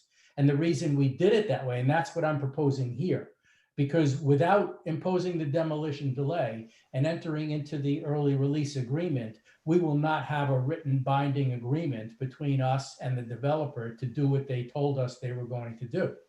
And Jonathan, I think from a legal perspective, it's basically consideration, right? It's legal consideration for a binding contract or something. Yes. Yeah. And you know, Jack, Chris, you know, you can relate to this pretty well because I'd like to shut out the two lawyers, if you don't mind, because you guys just muddy the waters as far as I can see. regrettably you can't do that, Jack. But on the other hand, Samantha, would you mute Jonathan? I was waiting for that. no, seriously, Virginia is trying to speak. this is an important discussion that I think we need to be clear about. And I can think of, just Jack, so that you will recall, there were two prior instances where we reached an agreement with the developers and their representatives to do something between us. In that case, it involved a contribution to the Historical Commission of funds for use for historical properties. And in both of those cases, we did not have a written agreement. In both of those cases, we did not impose the demolition delay and do an early release. And in both of those cases, the developer declined to comply with what they had indicated they would do. And that's why I think it's important to do it in that way, to have exactly what Chris was referring to, the consideration which is part of a binding enforceable agreement. And I didn't agree with either one of those two situations, Jonathan, and I don't believe that I agree with you here, but let's let Virginia speak. Or anybody else. Virginia, is your hand raised? I can't see you. Yes. Go ahead. Well, I think, Jack, you've heard of the term leverage, and I think that's probably what is the basis for our early release. And it's been used for many, many years, as long as we've had the demolition delay bylaws. So I would encourage using it. We also have a project that is willing to participate, and I think that's great. We should be able to work that out. But I did have one quick question that has nothing to do with historical. To the architect, are all these windows fixed? No, they'll be venting as well. We Even haven't determined exactly which ones yet, but they'll definitely be venting windows. in the residential portion as well? it looks like they're all fixed windows. Yeah, it's not necessarily showing up in the rendering, but they'll definitely be venting windows. Thank you. Okay, sorry, who's that? Could I ask Robert a quick question? Sure. Yes. I think Jack's comment is, I like Jack's comment. I mean, I just don't know. Rob, do you think it's possible to have the display over in the lobby area to some extent? I mean, obviously we want to do the whole lobby historical references, but do you think it's possible to have inside the lobby along the window, like Jack suggested? Yeah, I think that's a pretty good idea, which will be visible from the exterior. Just to point out, which maybe it's obvious, but below the sign, the Chronicle, that's all glazing under there. So there's quite a bit of view from the street into that space. So, we can hang stuff in front of those windows that can be viewed, and then maybe stuff next to the elevator. So there's opportunities to really display that stuff that's pretty visible from the outside. Yeah, I agree, by the way, Chris. Jack's idea is a great idea. I mean, having that visible from the street so that people passing by will be able to see it is a fantastic idea, and it'd be a great gesture if you guys can do that. Yeah, I mean, that originally what was the intent, and then when we had to drop the building height, we ended up with the display window, unfortunately. So, but maybe we can shift it over if Rob can work it out. Okay. Very good. Any other comments from the commission members? Okay, I'm not hearing or seeing any. I don't know if you see any. Or I guess for that matter, I'm not aware whether anybody from the public is present this evening, but if they are and they want to speak, just raise their hand so we can see them. But I guess they're not here. Jonathan, can I ask you a quick question? Absolutely. Is it possible that we, even though we haven't filed the application, that we could start the process to try to work on an agreement with the conditions that the commission may find interesting or agreeable to? Yeah, and they're not any more complex. I'd be happy to start that process informally with you. Although I do want to say that I mean, Jack, Jack's point, contrary to my view, is certainly well taken, and the commission would ultimately have to vote to decide which way they wanted to go at the time they had the demolition delay hearing. But other than that, and if we were to go forward, I'd be happy to share with you the kind of document that I'm talking about just as a draft document informally, so we can continue to have that conversation. Absolutely. Yeah, that would be great, because it would also help us understand what exactly you folks are unofficially looking for, so we can try to meet you as to what you're looking for. Yeah. It's really simple. It's basically, I'll be glad to share it with you. It's exactly what we did in that other case. And that other case was also going before the CPDC for site plan review. So it was a little complicated in that regard. But what we agreed to do was, the agreement was effectively that the developer would agree to go forward with the plans exactly as presented to us, and we would enumerate what they were, so that, again, they were in writing on the record. Mm-hmm. In that case, we said not only as presented to us, but as potentially revised by CPDC. So you and the developer didn't get boxed into whatever you shared with us. Mm-hmm. You would be able to go forward with whatever CPDC was to subsequently going to agree to. And then it would simply say that you would have the display as we described it and as you agree. Those are really the provisions that I'm talking about. But I'd be happy to share with you the document so you know what I'm talking about. That'd be great. Thank you. Okay. Any other comments? I see there's I don't know who Brad Red Sox Foundation is. Sorry, John. I'm my wife and I purchased 409 Grove Street. Oh, Brad, I'm sorry. Okay. And by the way, go Red Sox. But, yeah, well, next year maybe, but not this year. Exactly. Yeah, exactly. Okay, and I think we're getting pretty close to your matter. So perfect. Let's finish this one up. Thanks, Brad. You got it. Let's finish this one up. Are there any other comments or questions from the commission members? And if not, are there any other additional questions or comments from Chris or Rob? No, thank you. again to the commission members that this has not yet been, it has been submitted as the revised proposal to CPDC. They haven't yet met on it. My understanding is that it's scheduled for November 2nd. I don't know if there's a time, and I don't know if that's firm at this point. But commission members, sorry? I think it's early. I think it's earlier than the last one we had at CPDC. Yeah, right. So it's like, I think it's like 7:30 or 8. It's an early one. Okay. I just wanted to mention it because commission members are, I would welcome anybody who wanted to attend and participate or observe. So, and if you do, then you can see the agenda on the town website. Okay, thank you very much to you, Chris, and to Rob for participating tonight. We appreciate your bringing this to us and sharing it with us in advance of the PDC hearing. Thank you for all your time. We appreciate it. Thank you. Absolutely. Let me make myself a note before we move to the next.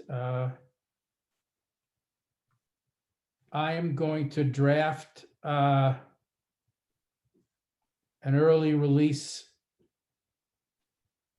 a draft version of what I'm talking about, just so that Chris is aware of what I'm thinking. Jack, I hope you're satisfied that I made clear to him that we will have to see how the commission votes when we have the demolition delay hearing. But at least he'll have the idea, unless anybody has a problem with my sending him a draft version. It will basically be the format that we've used before. It'll only include the two things that I think I mentioned, that it'll be according to the plans he submitted or as revised by CPDC, and that he'll agree to do the display in the window in the lobby area. And you're just going to say the display, Yes. nothing more. Yeah. Do you have a concern, Jack, about that? No, it's just so nebulous that it doesn't make any sense. To me, the most important gesture they've made is to name the building the Chronicle. It's funny that you say that after you gave him some criticism for destroying the building, but I appreciate your saying that. Well, look, how many Fox runs as the name of a developer have you seen? Right? And do you see any foxes? No. I think that that's the most important gesture that they could have made. And the display itself inside, it's going to be so insignificant that it's not going to really make much difference. But if you just say display, that's if I were on the other side, I don't know whether I'd sign it or not. But does anybody on the commission have a sense of what the display is or means or will be? It seems like what we're going to ask for is a plan outlining that. Oh, what? From my understanding from Jonathan. But Similar to what we did in Gould Street. Yes, Virginia. And we should be calling it a historical display, not Right. just a display. Jack, I think it's important, and maybe you're right. Maybe we should require them to also hold their feet to the fire with respect to the Chronicle. But there's no question they volunteered to do both of those, and they volunteered to originally have a display window on the commercial side at first, but that's obviously gone away. So this is not anything that they are unwilling to do. They initially volunteered to do it even before I endorsed it when I talked with them. So they are totally on board. But you will remember, and I know it wasn't lost on Chris Latham, by the way. What I was talking about was, we had agreed in his project on, I think it was 258 Main Street, the project that he represented the developer on, that they were going to contribute $2,000 or something like that in return for the. I remember it very well, Jonathan, and as you remember, I strongly disagreed with that inclusion into the bylaws. Right. And I strongly disagreed with that as a quid pro quo. Right. But in this case, it doesn't matter what if your issue is that the inclusion of a contribution, and we can have this discussion over a cup of coffee at Cafe Nero sometime. But we have absolutely no, to use Virginia's word, no leverage or no ability to hold any developer to do anything they tell us they're going to do, unless we have, and this is particularly the case because having their written agreement is specifically included in the demolition delay bylaw. And that's exactly why they were able to evade their verbal agreement to the contribution that they agreed to make to us. So I hear you. Let's I have hear this you about. let's have this discussion later Yeah. because we're at 8:46. Fair enough. And we can now listen to Red Sox Nation. So we weren't able, Brad, just so you know, because I included a time on this, we weren't able to go ahead with this before 8:45. So let's pick that up then. I'm going to quickly, you've already introduced yourself, and I have spoken to your wife, Shannon. Let's just quickly go through the introductions for our group. I'm going to identify him by name. Amelia, would you introduce yourself? Hi, Amelia? I'm Amelia Friedman. I'm the secretary. And on that note, what's your last name, Brad? Schoonmaker. SCHOONMAKER. Okay, thank you. You got it. Nice to meet you. Sam? Nice to meet you too. I also live on Grove Street. Oh, great. Sam? Samantha Couture, I'm also a member of the commission. Nice to meet you, Samantha. Jack?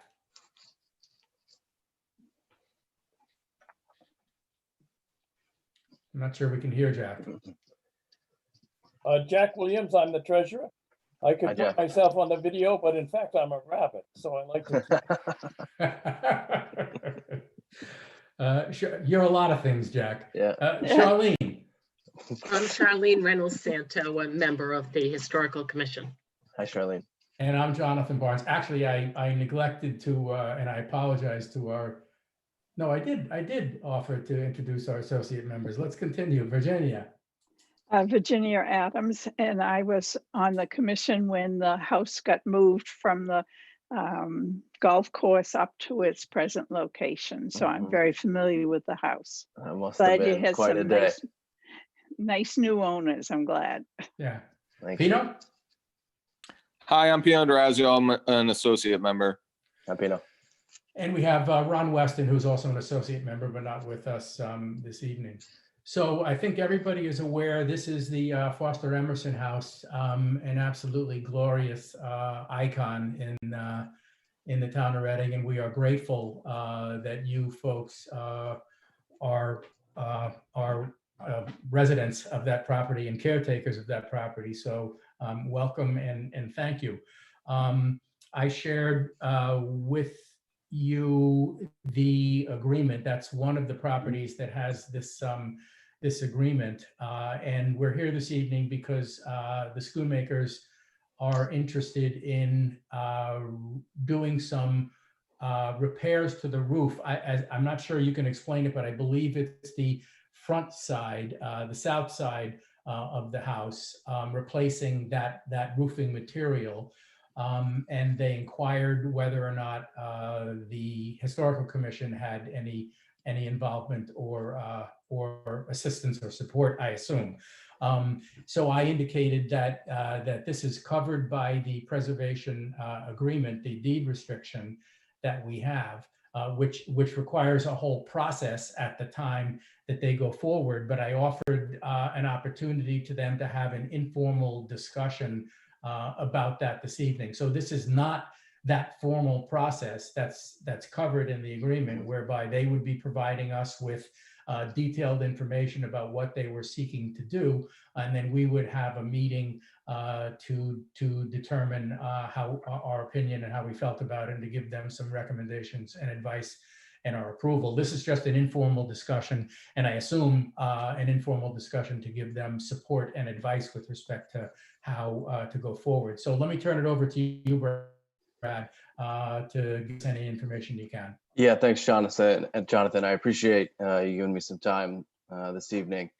Really, all I wanted to do tonight was just introduce myself and say how happy we are to be at 409 Grove and how much we really just love the property. earlier, but I think that was just one of the things the pandemic kind of threw a monkey wrench into and delayed things a little bit. We are hopeful to build a really long-lasting relationship with this group. Obviously, we hope to be in this home for a very long time. In terms of the roof itself, when we had the inspection done prior to moving in, that was one of the areas that the inspector had said we might want to look at replacing in the near term. So we had some people come out and give us a few quotes, and what we had learned is that we might be able to just get another winter out of it. So I think we're gonna push off until the spring.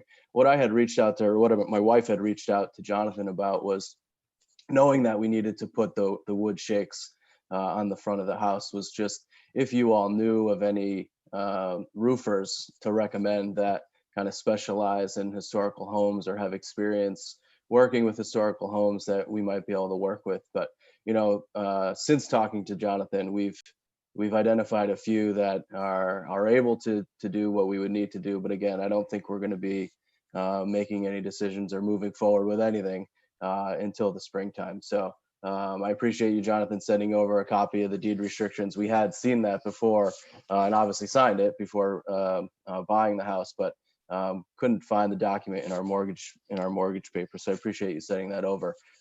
So really, it was just tonight. I'm just really wanted to introduce myself and meet all of you and just reiterate or emphasize our just love of the property and the home and our hope to uphold its integrity for as long as we're here.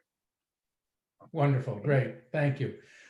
Were there any other comments from any of the commission members at this particular point? No.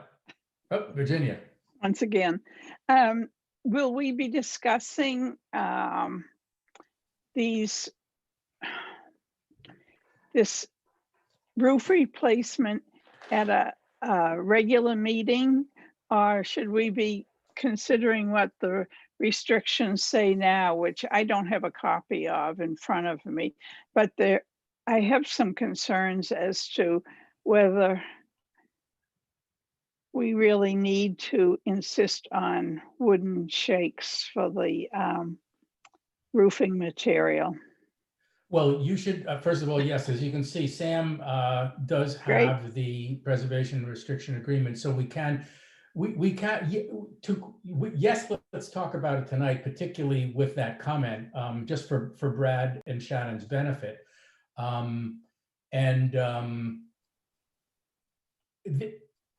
We also will be discussing it at the point at which they do, if they do come before us with respect to repairing the roof next season or whenever, or any other item that's covered by it. As I understand the agreement, and we can walk through it, it does require the owners to provide us that information, and then for us to, in a fairly speedy fashion, have a meeting to assess their information and give them our approval or disapproval. So it will require at some point a subsequent meeting. But you raise a valid point, and assuming, Brad, you're comfortable with us just informally talking about it at this point, why don't we have that conversation? So do you want to direct us? If you can, I guess I should say, Sam, can you go down? I think it's to the second page. So in that section where it says, actually, can you show us number 3, paragraph 3, as well as 2? So just from my reading of that, the grantor shall not make any alterations to the premises, including interior, unless they are of a minor nature, not affecting the characteristics which contribute to the architectural or historical integrity, or the grantee has determined that the alteration will not impair such characteristics after reviewing plans and specs submitted to it by the grantor, and has authorized such alteration by written approval. Interpretation of what constitutes alterations shall be governed by restriction guidelines which are attached, and we'll get to that in a minute. But then when you look at number 3, request to repair, if it is covered by that requirement to have a hearing, and that's, I think, what you want to raise, approval of the grantee is necessary to maintain repair, the grantee shall notify the grantor, grantor shall notify the grantee in writing not less than 30 days prior the date the grantor decides to repair. The notice will describe the nature, et cetera, et cetera. And then we have to ultimately have a meeting within 30 days to render our approval or withhold our approval. So that's why I said that we have to have a hearing formally before the commission. To your point, the two standards are if it's of a minor nature and then the owners can go forward with it without that hearing, or otherwise they will require us to have the hearing. Let's go to that attachment, Sam, if you can. I don't know if it's the next, keep going, right there. Restriction guidelines. So if you look at this, this is the document that says it's to clarify the paragraphs 1 or 2 in an effort to explain what constitutes minor versus major. The following has been developed. And if you go down to exterior, it shows you minor and major. And under major, it says large scale repair or replacement of cladding, roofing, or framing timber. So that's why I was suggesting that if Shannon and Brad do want to go forward with repairing large scale roofing, and I don't know whether you're talking about both sides or just the west side, but that would probably constitute a major repair. So that's why I would think it would require our approval. So that's that. But now to your point, Virginia, the question is whether it would be required to be the cedar shakes. That's your question, right? Yes. So you want to elaborate on that? Yes, I just didn't know whether this was the appropriate time or not. But when the house was moved from its original location, it had asphalt roofing shingles on it. After it reached its destination and the homeowners did a lot of restoration work on it, they installed the wooden shakes on the roof. They also changed the clapboards, and they did a lot of maintenance and updating. And in a sense, I don't know if we go back to what it was like originally or what it was done after restoration. So I'm just bringing up that issue that we'll have to consider. So, and that's a fair point. Let me just ask you a question, Virginia. When you say that at the time it was moved, it had asphalt shingles on it.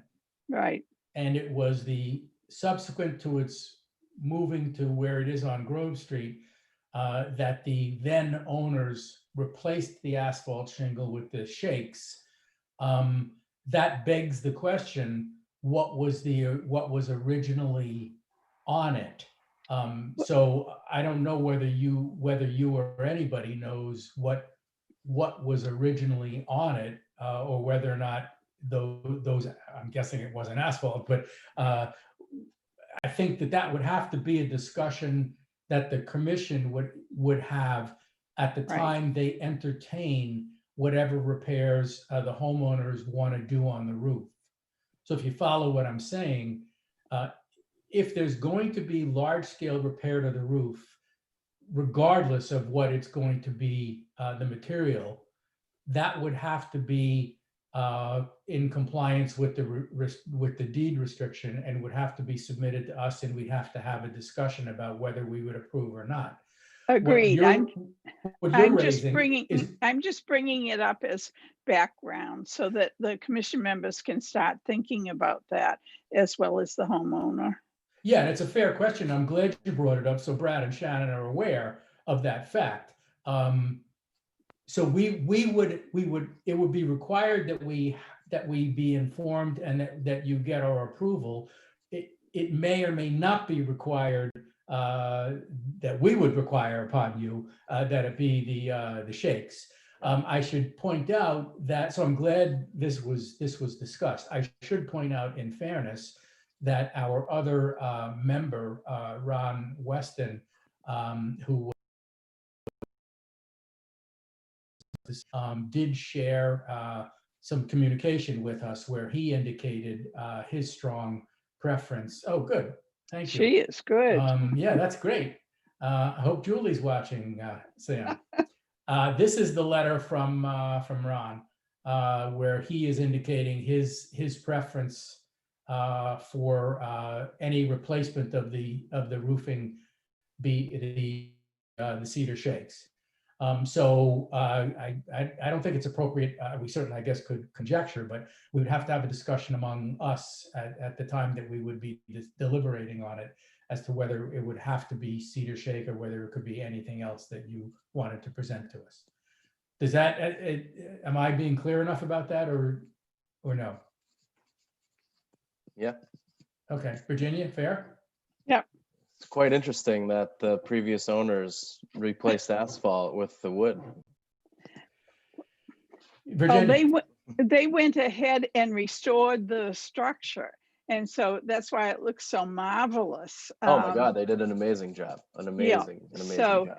So I guess the question in my mind is, do we just carry on the restoration work, which I think is probably the way to go. But I wanted people to know the background that that the shakes were relatively new as opposed to the asphalt. So Right. So I'm I done. guess to be vetted another day when you come before us, but I hope that's helpful. It is very much. Is there any other? Do you have any other questions of us? I take it you are familiar with some roofing contractors, so you don't need any other comment from us with respect to that, to the extent we'd be able to give it to you. No, I feel like we're good on the roofing front. I mean, I think if there's ever a recommendation or a reference that you're able to provide in general for renovations for historic homes, that would be appreciated. But for right now, I think we're all good. Okay. Well, thank you very much. Appreciate it. Yes, Virginia. Sorry. How does the building inspector stand on wood shakes? In terms of their durability or? Yes, flame up. He didn't say anything about all he mentioned was just how much more of a added cost they are. But in terms of durability, as long as he mentioned that they even last longer than asphalt in some cases if you're keeping up with the upkeep. But he didn't mention any negatives in terms of durability or anything like that. Good. Yeah. Okay, unless there's any other comment, thank you for your caretaking that property. We welcome you guys. I know it's been a while. We actually had a visit of that property before you folks bought it, and I was reminded as I was looking at this material, I had some communication with Shannon earlier on regarding some insurance issues you guys were having. So we are grateful for your being here in Reading for this reason and perhaps for other reasons. Your Red Sox Nation identification is perhaps one of them. I assume you're enjoying Mookie Betts right now? Well, we're getting a lot of heat for that. But, I'm still rooting for him. He's a good guy. Yeah, I am too.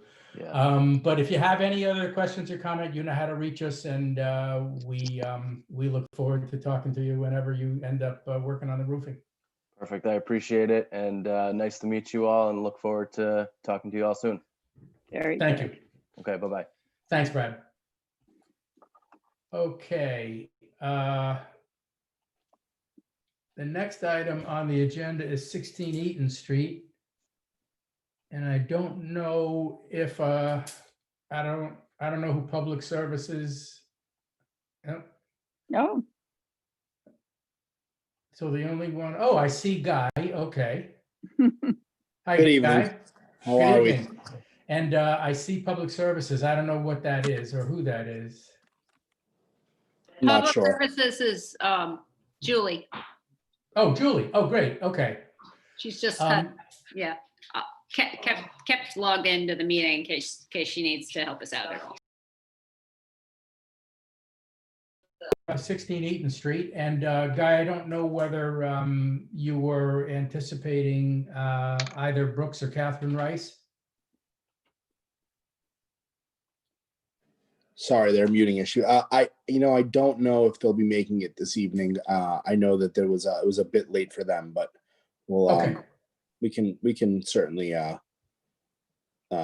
move forward with it. Okay, I appreciate that. I just wanted to offer you the opportunity if you wanted to hold off for a bit, but okay, why don't we then plow forward? So just to get everybody up to speed, we had at our, I don't remember which meeting, maybe it was August. It was not the last one, but we had voted to impose the demolition delay, and we were interested in discussing with the homeowners and with Guy the plans for the proposed project on site. So we are here, I guess, this evening to discuss that. So I guess I should say at the outset, Guy, I don't know if I did before, but just to be clear about this. So the way the situation stands right now is that the demolition delay has been imposed for up to 6 months. And we are interested in having discussions with you and the property owners about what your proposed replacement project is. And we look forward to that conversation. The result of the conversation could be, and I don't know that I shared this with you all before, but if we are able to reach an agreement regarding your proposed replacement project, the commission has the ability under the demolition delay bylaw to agree to an early release of the demolition delay. So that's the primary reason for, from your standpoint, other than the requirements of the bylaw, that's the primary reason for engaging in this dialogue with us. Because if we can reach an agreement regarding the design of your proposed design, then we could vote for an early release from the delay. So that's what's involved. So having done that, then let's turn to your you gave us some revised plans. I'm not so sure that I myself saw how much they added or differed from your initial plan, but why don't you walk us through it? Sure. So I think what's different on this page is you have a complete look at the proposed design now from a layout perspective. You'll see that there's a doghouse in the back end of the home that will allow for the exit from the garage, and you'll see the deck and the patio have been added onto it as well.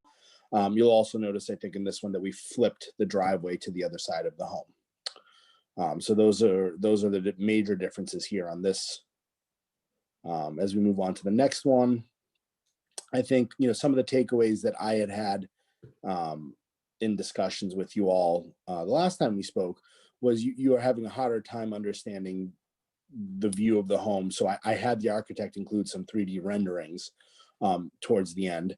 But as we walk through, you'll see, plain basement.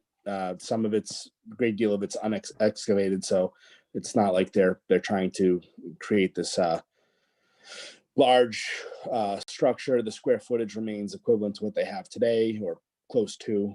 As we move forward, you'll see here where the living layout, what it looks like, and this is the final rendition. Central entrance, farmhouse style colonial. Home has a small study, half bath on the first floor, and it's pretty much just an open concept living room and kitchen area. The primary thing that I think you all had asked before was to get some perspective on how the exterior would line up with the bump out in the garage to the porch. So I've had them delineate that clearly, and you'll see as we go through this that the design is very simple. There's nothing,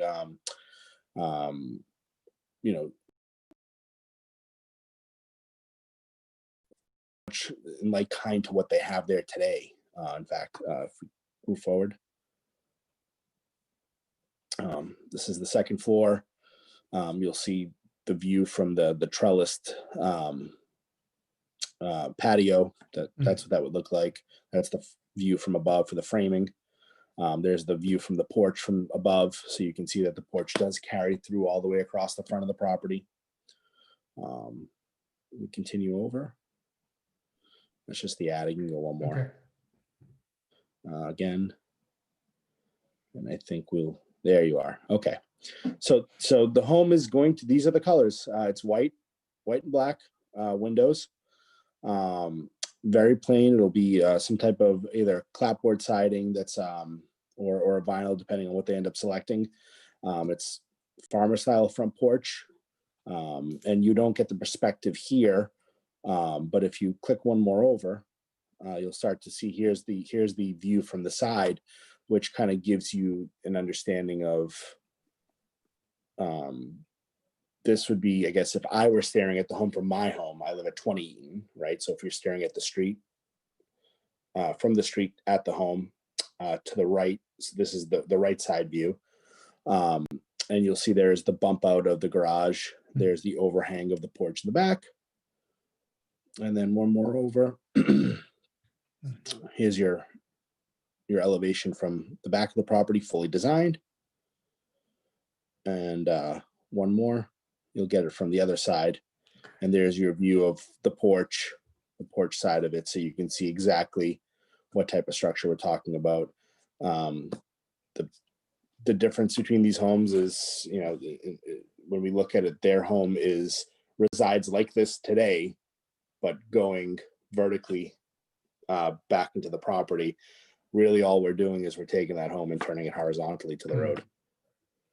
That's honestly, that's the extent of the major change on this one. Okay. Okay, I appreciate that. Thank you. Let's turn to the commission. Any comments from any of the commission members? Amelia, yes. Yeah. So, Guy, the other issue that we talked about last time was that we would hope that we would see some echoes of the distinctive architectural elements of the historic home in the new home. But I don't see them. So maybe you could. Which ones in specific are you referring to? We just talked about it generally. I think somebody said something about the gables, or I don't remember exactly, but the deal is that it's a new house, but we want it to be reminiscent of the old house in some sort of identifiable way. Yeah. No, I appreciate that. I think where we had left off was, unfortunately, with the Brooks Rice home, Brooks and Catherine Rice, the distinguishing pieces of the home in that gable are really not very good representations of that type of workmanship from that era. I mean, I don't know. So you all have much more experience in this than I do, but I'm sure you can harken back to some of the other gables that you've seen from this Gothic revival era, and I've done a pretty fair amount of research myself online. These are as plain as they come when it comes to versions of those. So, I mean, if it were as simple as them putting them back into the gable, I don't see them not being open to it, but they just felt with it being such a poor representation of that time period and what that type of ornate work really looked like. It just didn't make sense. So, but in what you've given us, what do you see as echoes of the original structure then? If you chose not to use the gable. They had a small farmer's porch on the side, so they've maintained that same small farmer's porch. They just moved it to the front of the home. and really, I mean, the actual physical structure itself remains the same, right? So it's same type of structure. If I took a picture and we laid them side by side, you'll see that they're nearly identical in the type of structure that they are. Really, all you're missing from one to the other is if I drew a brace across the top of the peak, and then like a V at the top, in that peak, in that gable peak, then that's the difference between this home and that home. And I think, Jonathan, I think you all had mentioned the being interested in coming by and taking a look at it. I mean, you know, we'd all welcome that. So you can see, you know, exactly what we're referencing. It's really not, unfortunately, it's not a great representation of what an ornate gable from that area should look like. And I did go by, and I think several others, or at least some others. Oh, good. They did as well. So I appreciate that. I did. But I do appreciate the invitation. I'm just looking at, I'm sorry, I'm sure you can still see me, but I have on my screen the former plan. No, I'm sorry, the original plans, but photos of the current house. Yeah. And I think Amelia is correct. I mean, other than turning it around, there are gables that appear, and there are some small other features in the eaves, but that is really about it. That is about it. I was looking; it looked kind of bare. I'm not necessarily saying shingles shutters need to be on it, but it didn't. I see there are no shutters on the. They have it none on currently. Right, Yeah. that's what I'm seeing. That's what I'm commenting about. Yeah. So, okay, let's turn, if there's anyone else, any other comments while I get back to the screen? Virginia. Yes, I'd like to say that the plans look a lot better than the first rendition, but I think we still have a little ways to go. For one thing, can you articulate what the windows are going to be like? I'm looking for paned, like 6/6 windows. I'm looking at the porch for railing that meets the building code now, because you will have a new structure, whereas if you had a historic structure, you might not have to go all the way up to code. And so the type of spindles, the detail, I think the layout is improved. Plus, I like the workbench in the garage. But I don't see any chimney. We still haven't seen really detailed drawings, although this is an improvement. Sure. Oh, and So, a final point please. on the work on the decoration of the eaves and all. Reading was always a very not high style in its designs, very few, especially in this area where the worker cottages were, except the neighbor who was real nearby, who was the Pierce man that at the the head of the street, and he had his nice mansion, but he started off more modestly as well. So, you know, we're not looking for high style, but as Amelia said, to get a sense of what was there before would be interesting. Thank you.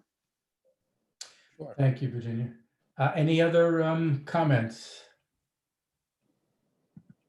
I don't see everybody yet. I'd also like to know more about what kind of windows you're planning. Yeah, so those are the windows. They're Anderson 100 windows that actually crank out. So they're casement windows? That's correct. Rather than like double hung? Correct. Yep. That's disappointing. Yeah, this was they had elected for these. And you know, I'm just receiving the design directly from the architect, right? So, right. Yeah, but I'm happy to bring it back to them if you know, I'm open to kind of communicating back and forth and bringing your ideas and seeing where it may lie with them, for sure. Yeah, that's appreciated. I mean, you know basically where we are on this. I mean, yeah, you know, one way or the other, this project is going forward, and we appreciate the opportunity the design is going to be. Obviously, the homeowners ultimately will have the ability to have a say. But we welcome the opportunity, and the value of that opportunity to you and to the homeowners is that if we can reach an agreement about that, we are able to release the delay as soon as possible. Sure. So either way, we would welcome the opportunity to continue to process this. So you're hearing, I guess, a couple of things from us regarding the windows, and I share Virginia's comment about the detail. The detail on the railings, the detail on the supports. When you're able to present that to us, like, I appreciate you telling us that it's. I thought it was. It wasn't clear on the color of the material, but you shared with us that it is white, so that's helpful also. But as much of the actual fine detail that you're talking about, that you can share with us. That's what we're looking to opine about. And you're also hearing that we would welcome some addition of the details, the detail in the eaves that you had in the original house, and if they're willing to come back to us with that, we'd love to see it. Any other suggestions or comments from the commission members to give guidance or direction to Guy and the property owners? Okay, that looks like that's it. Jack, no comments? I'm not sure with Jack because his connection, sometimes we lose that connection. So I'm not sure if he has any comments. I'm here, Jonathan. Okay. Did you have any comment or no? No. Okay. I have good. a comment. I have some comments for the committee, but Okay. that's later. Okay. Any other comments at this point, or can we release release Guy? I guess you're released.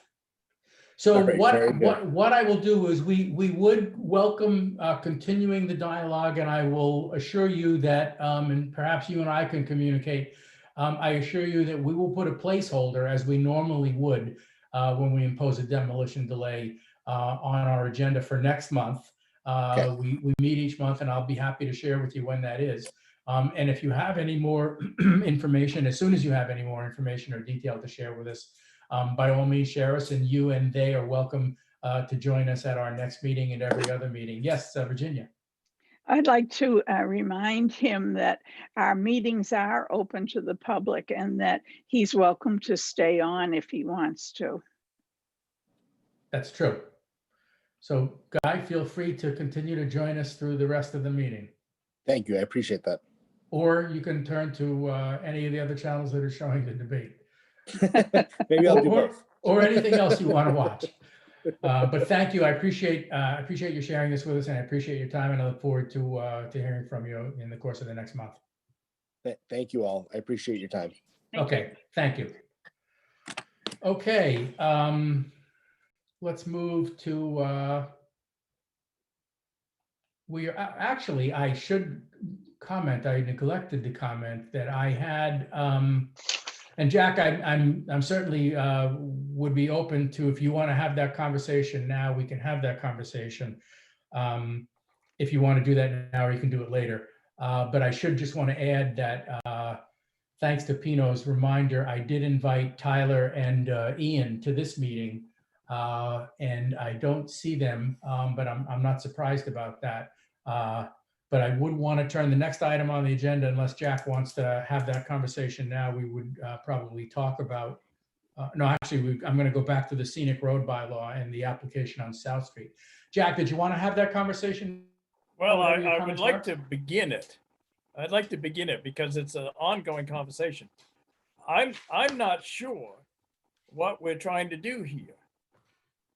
You tear down an historic structure and you build a new structure. Suppose, for example, he had come in with a completely modern building. What would be our discussion? Are we trying to force him to make a recreation of a building that's been torn down? Are we trying to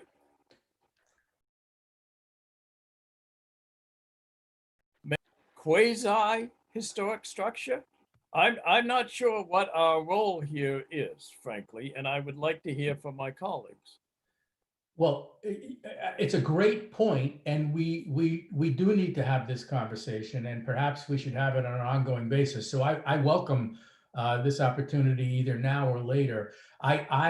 We have had this conversation in the past, and I agree that it's not clear to me what our objective is. I have raised in the past that when we've had these kinds of conversations, that once we get to the point in this process that the property owner is going to demolish the home that was the historic property that's on our inventory, I'm not sure that we have that much more of a compelling interest. And in fact, to your point, Jack, I had expressed before that I don't see a value to creating necessarily a replication of the historic structure, so that what we effectively have is a old Plymouth Plantation or Sturbridge Village or Williamstown, or Disney World with the frontier. I don't see necessarily the value to that. Having said that, I will also say, before I open it to other people, that I am aware that other historical commissions actually, not all of them, but several of them, spend a good deal of their energy less on seeking to change the mind of a property owner or developer who wants to demolish a historical home, and as much or more energy on what the design is to replace it. So there are different schools of thought on this. Personally, I have less of an interest, but I will also say that as I see from this process now, I'm not necessarily sure that we want to have the new home look the way it looked exactly or even similar to before, but that rather there's some value to having people with a historical perspective have input into what the new structure is going to be. So I can see both arguments, and having said that, let me turn it over to anybody else who wants to jump in. Anybody? Virginia? I'm always there. I think we have to base our thought process on the National Register, who has developed lots of guidelines for replacements, for adaptations and all. And I would urge you that all to start thinking about, we should perhaps even review them together or whatever, but they are online, and there's a whole series of studies and guidelines for various situations. So, well, I don't want to bar anybody else, but I think that's a great point. And maybe you and I can have this conversation. I think we should identify whatever those documents are, Virginia, between you and I, and then let's provide them to everybody. And then the next time, as Jack wants to, and as we all should continue to have this conversation, we can all take a look at that and have that conversation. So let's you and I follow up on that. They're available online, and I have hard copies of a lot of them. So, I mean, it's about 3 or 4 different scenarios that they've made guidelines for. So, in terms of replacement structures, or yes, whether it's restoration or whether it's I can't think of all the different. I'll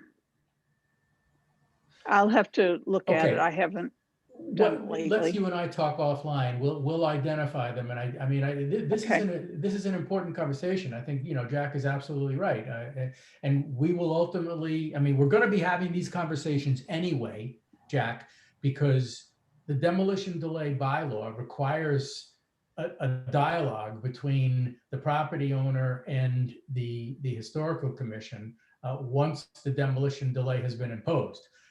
So unless we decide that we have nothing to talk about, or we want to have some talk about trying to convince them to go back and not demolish the property, but we do have to have this conversation about what we want our objective to be. And it is very possible that among us, we may have different opinions, and we're just going to have to go along and sort of muddle forward. Any other comments in response? Amelia? So, Jack, I'm wondering what you're thinking we should be talking to these folks about, if not trying to make sure some record of the historical structure remains. I mean, what is the purpose? Should we just say do whatever you want? That seems to me that's kind of defeatist. Jack? Say that again, Amelia. I'm wondering what would be the alternative to our saying to these people, great, you're going to tear down the historic structure, but we want to see some echo of it. Should just say tear it down and do whatever you want? I mean, what's the purpose of having the demo delay? Well, that's what's what the I'm other not sure. position? I'm not sure. Well, I mean, one reason for the demolition delay. The one thing I'm sure of is that the house that he showed us tonight was the worst of all possibilities. Oh no, the first one was worse. Boring. It was just awful.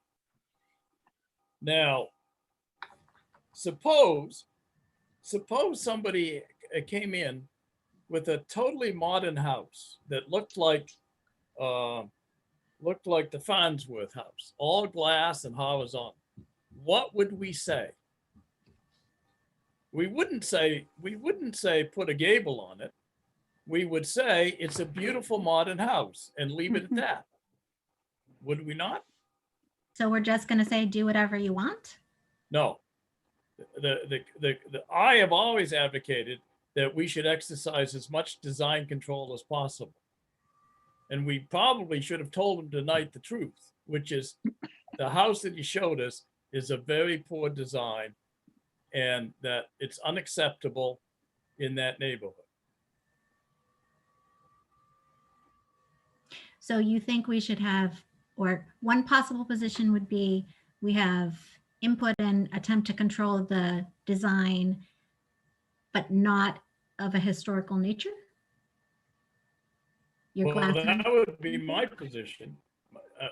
As Virginia says, this is the point where we have leverage, and we might as well exercise full and total design control as much as we possibly can. And this is the moment when we can do that. Now, I know that my colleagues disagree with me, but that would be my position. Duly noted. Yeah, the only reason, I mean, and this is a very healthy conversation, and it's fine to disagree. So, don't take anything further from that. The only reason I disagree with I don't know what the answer is, but the only reason I disagree with Jack's position is that we are the historical commission, whose mission is to identify and protect the historical assets of the town. We are not design consultants per se or architects per se for consultation. I mean, it might be a great thing to do. I don't disagree with you about that. In fact, that's part of what, I think I was struggling with also. But I just don't see just the general sort of ad hoc design comments or consultation, as valuable as it might be to a particular homeowner, to be within our purview. It's not in our wheelhouse. Our wheelhouse is the identification and preservation, and perhaps publication to the town of the town's historic assets. So it's sort of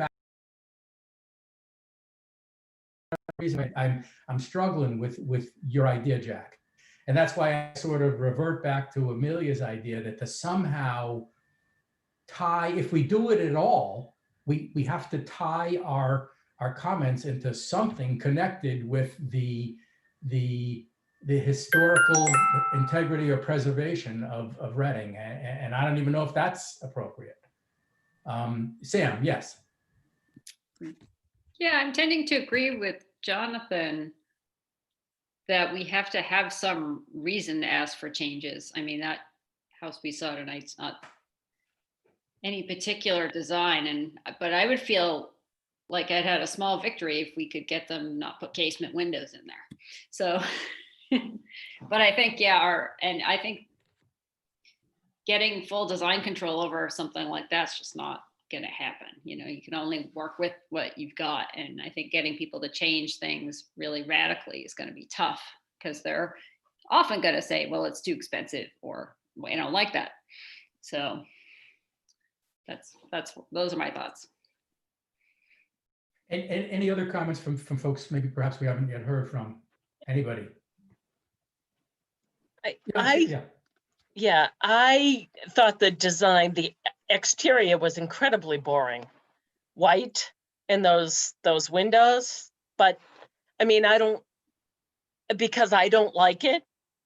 I don't think it's attractive. I don't think that's a reason to object. It should be about the historic, the previous historic house, something that we can justify. Yeah. Other than my opinion that it was ugly on the outside. I mean, I was struggling with the same thing, you know, on the 531 Main Street. I mean, I was looking at their design and I was thinking, you know, I'm not crazy about it. I just don't like it. But then, you know, I mean, that doesn't make me right or wrong. That's just my opinion. And, you know, and so what? What difference does it make as a representative of the historical commission once the decision is made to tear down what's going to be there? I mean, I don't disagree with the notion that it would be great if there were an entity in town whose purpose was to provide architectural consultation to improve the quality of the architecture in the town. But I'm just struggling because I don't see that as the mission of the historical commission. What is our role then, Jonathan? It's a great point, but as I said, our mission that's stated publicly is to identify. Is it to go around town putting shutters on all the casement windows? No, it's not. It's to identify the historical assets and to take action to preserve those assets and to perhaps, I would argue, to make them public. Well, the building's going to be torn down, so we failed in our mission. Well, I agree. I don't disagree. And so one could say, so who even cares about what we're doing? And by the way, let me just interject this also. Back to Amelia's point about what should we do during this, what should we otherwise be doing during the period of the demolition delay? Well, there is something else we could and should be doing, even though it's a useless function because it will never succeed or almost never succeed. I shouldn't say that. But the other thing that we could be doing is what we were trying to do with respect to 186 and maybe some others, which is try to convince them to do something other than what their ultimate objective is, which is to demolish the house. We're imposing a demo, and in fact, the bylaw says that we're imposing the demolition delay to try to talk you into other alternatives other than demolishing the house. That's something. That's the other thing that the bylaw does say we could and should be doing during that 6 months. We would be more of a failure doing only that if that were all we were doing, because we would almost never succeed because nobody is going to, or virtually nobody is going to do that, with the possible exception of I remember on Grove Street, and maybe he was just jerking us around, but where we went forward with the demolition delay, and he had said, I'll work with you to try to find somebody to buy it. I mean, that's exactly what we're supposed to be doing. It didn't work in that case, and it probably would almost never work except in an incredibly rare circumstance, which is why we kind of veer into this other thing about trying to get we think have some connection. And I know that's ambiguous, Jack. I don't really know what it means either. Should we move on? I'm happy to do that. But this is going to keep coming up. So, I mean, we are ultimately going to have to figure it out. We should have a special meeting just for this topic. Yeah. Okay. Well, it'll come up the next time we have a demolition delay, but okay, let's move on. But thank you for that comment, and it really is important. Anyhow, okay, the scenic road bylaw. I think everybody saw the two pieces of documentation that were submitted by Verizon, I think, and the RMLD or the DPW. It basically is, they're putting up a telephone pole or a utility pole at the corner of Pine Ridge, I think, and South Street. South Street. And in addition, they may be doing some underground work and some pertinent supports and other structures, but that's what it is. And for those of you who aren't aware, South Street is a scenic road. Scenic roads are subject to the CPDC, and when it is the CPDC that determines, citizens can petition to have a road, or the CPDC can probably do on their own, have a hearing to determine whether a road should be declared a scenic road. South Street, Mill Street, I'm not sure what else is, but very few are. And if there is a project, private or public, that takes place in the public right of way, and this is a little ambiguous, because the determination, you all should look at, it's part of our package. I gave it to everybody when we put together that Ron Weston notebook. And I think we also have it tonight if we want to spend any more time on it, but talks about what the hearing process is that the CPDC will go through, what the factors are that they consider to determine whether a road is a scenic road. And then once it's designated as a scenic road, what the process is. And the process is that the applicant will have to submit information in detail to the CPDC, and the CPDC will have to weigh and determine how to proceed with respect to that particular project. I should point out that the Historical Commission has a role both in the initial determination of whether a road should be a scenic road, providing input to the CPDC, and the Historic Commission has a role once a project is undertaken that affects a scenic road in having input to the CPDC when they consider what to do with that project. And that's why we're talking about this. There is a question now. I don't know whether people have gone by to look at the area. I have usually and I was on the CPDC when they generated the scenic road bylaw, so I do have some familiarity with it. But it generally talks about the views from the center line of the right of way will determine whether or not a road presents either scenic beauty with respect to trees or undulating landscapes or man-made features like a stone wall. Those are the kinds of features, and also whether there's any historic element otherwise in the area that should warrant it being declared a scenic road. So the question comes up when these projects take place, and they did come up because after the scenic bylaw went into place, South Street wanted to be put on it because it is one of the oldest and most historic, if not the oldest, pathway and it's very historic in that regard in town.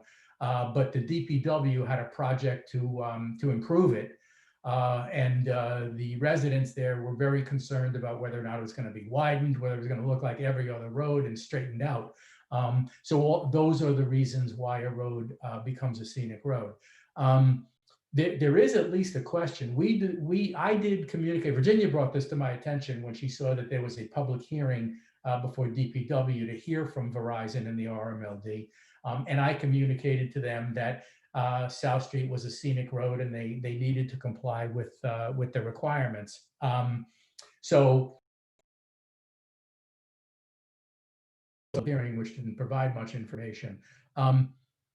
This particular project is in the right of way, I believe. It's not in the roadway, I think, unless they're going to put something underground in the roadway. But it is literally a utility pole. If you know where Sturgis Park is there, and there is a utility box there. It's on the outside of that. It's literally at the corner of that Pine Ridge Road and South Street. So it appears to be, there's no sidewalk there, but I'm assuming it's in the right of way. It's not in the roadway, but if it's in the right of way, it's covered. And I don't necessarily know, just in myself looking at the area, what impact this will have on any of the aspects that would comprise making this a scenic way, because it's literally a utility pole. There may be supports or something else, but so those are the questions that are going to come up. Right now, I believe it is scheduled also to come up on November 2nd, I think, at CPDC. However, saying that, it is not my understanding that Verizon or RMLD has submitted an application for a hearing before CPDC, nor have they submitted any more detailed information other than this stuff, which isn't very detailed. But if it does go before CPDC as a scenic roadway, we are at least offered the opportunity to present input, and that's why I wanted to put it on the agenda. So let me back off, shut up, and ask anybody else to comment. Sam. So at some point they would submit drawings that we could look at, so we have a sense of what this Yeah, if you would can you put up the scenic road regulations if you have them? I got them all. And start going through that, and I'll sort of stop you where it talks about that. And everybody has this, by the way, or I think everybody, if you're not new, has it in your packet. Keep scrolling down if you would for me. Page 6, notification of a scenic road. Yeah, I think so. Oh. Upon the designation of any road, CBD shields the following stuff. Okay, keep going. Okay. I think it's 8.2.2.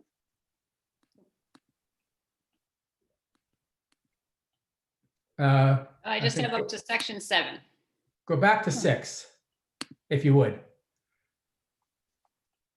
Somewhere, and maybe go back a little further. I'm sorry, I don't remember exactly where. Maybe I should just look at my version of it because I have it here somewhere. Give me a second. Let me just pull it up. Sure. Exactly what? I'll find it. Oh. Section 5 outlines procedures. So yeah, section 5, filing. Any person, organization, public agency, or utility, okay, you got it. Blah, blah, blah, blah, blah, shall file a request for such work with the commission, including the following. So that's it right there, Sam. Text of the proposed legal notice and describing in reasonable detail the proposed activity, a statement of the purpose, blah, blah, blah. Enabling readers to locate it without need for additional plans or references, and describing in reasonable detail the proposed activity. So they have to present that information to CPDC. And then CPDC will then have a hearing, which is 5.2. Well, it just says the text of a proposed legal notice identifying a location. So we won't get plans. Well, it says, and describing in reasonable detail the proposed activity. Yeah. I would argue this doesn't describe in detail because it only references appurtenances. It only if you now go back to to their application, they mention a utility pole and then they mention several other supporting features, but they don't give you any detail about what those other features are. And to me, that's important. Underground laterals, cables, and wires in the above or intersecting public ways for the purpose of making connections with such poles and buildings as each of said petitioners may desire. So I don't know what permission to lay and maintain underground laterals, cables, and wires. And in the other document, there's reference to some other similar vague language about what they have to provide that kind of detail so that the CPDC in particular can decide how obtrusive this stuff is going to look like, or if it's just a pole. Yeah. And by the way, just a pole is not insignificant necessarily, depending on how scenic that section is. Yeah. Virginia. Well, I'm reading from the public notice of the hearing, and it says under Article 8.2.2, Public Order Scenic Roads of the General Bylaws of the Town of Reading. So has CPDC got the right numbers for the article? Yeah, when you talk about article, that's the general bylaw. There is a general bylaw that deals with scenic roads. It basically doesn't Right. say anything at all. So this is CPDC's internal regulations. Gotcha. And Okay. this is what was generated by CPDC in order to implement the scenic road bylaw. All right, my initial concern was the fact that DPW made the notice of a public hearing, and there wasn't any mention of CPDC, and they're the ones that have to hold the hearing. So that's why I brought it to your attention, and I think subsequently CPDC then decided to hold the hearing. So I think it's working through, but I also just wanted the Historical Commission to know that we are involved in scenic roads and we should stay alert to them. Yeah, I mean, the scenic road regulations talk about the Historical Commission's input in determining whether requested should be recommended. The CPDC, the Conservation Commission, and the Historical Commission shall consider whether the road contains or is characterized by any of the following, and then it lists those items. Virginia, to your point, when I brought it up to Jane Kinsella, to DPW, she talked with Julie, I talked with Julie. There was a hearing, the DPW did have a hearing, and I attended that hearing. It presented nothing more than what you see before you. And I did discuss with the representatives from the RMLD. I don't remember whether anybody was there from Verizon, what they had to do with respect to compliance with the scenic road regulations. And that's why, after talking with Julie, that's why it has been put before the CPDC. Okay, but the good. point is that when it goes before CPDC, we will have the opportunity to present our input as to whether or not we think this impinges upon the scenic value of that area. So all I'm suggesting is I would appreciate it if folks would take a look at that with as little information as we currently have, so that we can, and I don't even know if we're going to get the chance, since we're probably not going to have another public, I don't know when it's going to go before CPDC, but I just want to try to move things along so that we're as best situated to present some input. CPDC is November 2nd. Yes, but I don't know that this is on the agenda because, as I said, nobody has submitted anything yet. So I don't know if it will be on the agenda. Julie simply indicated that the next opportunity that it could be on the agenda would be November 2nd. But they may not even be ready then. I don't know. Okay. Any other, I mean, I don't know whether anybody took a look at this. Any other comments about this?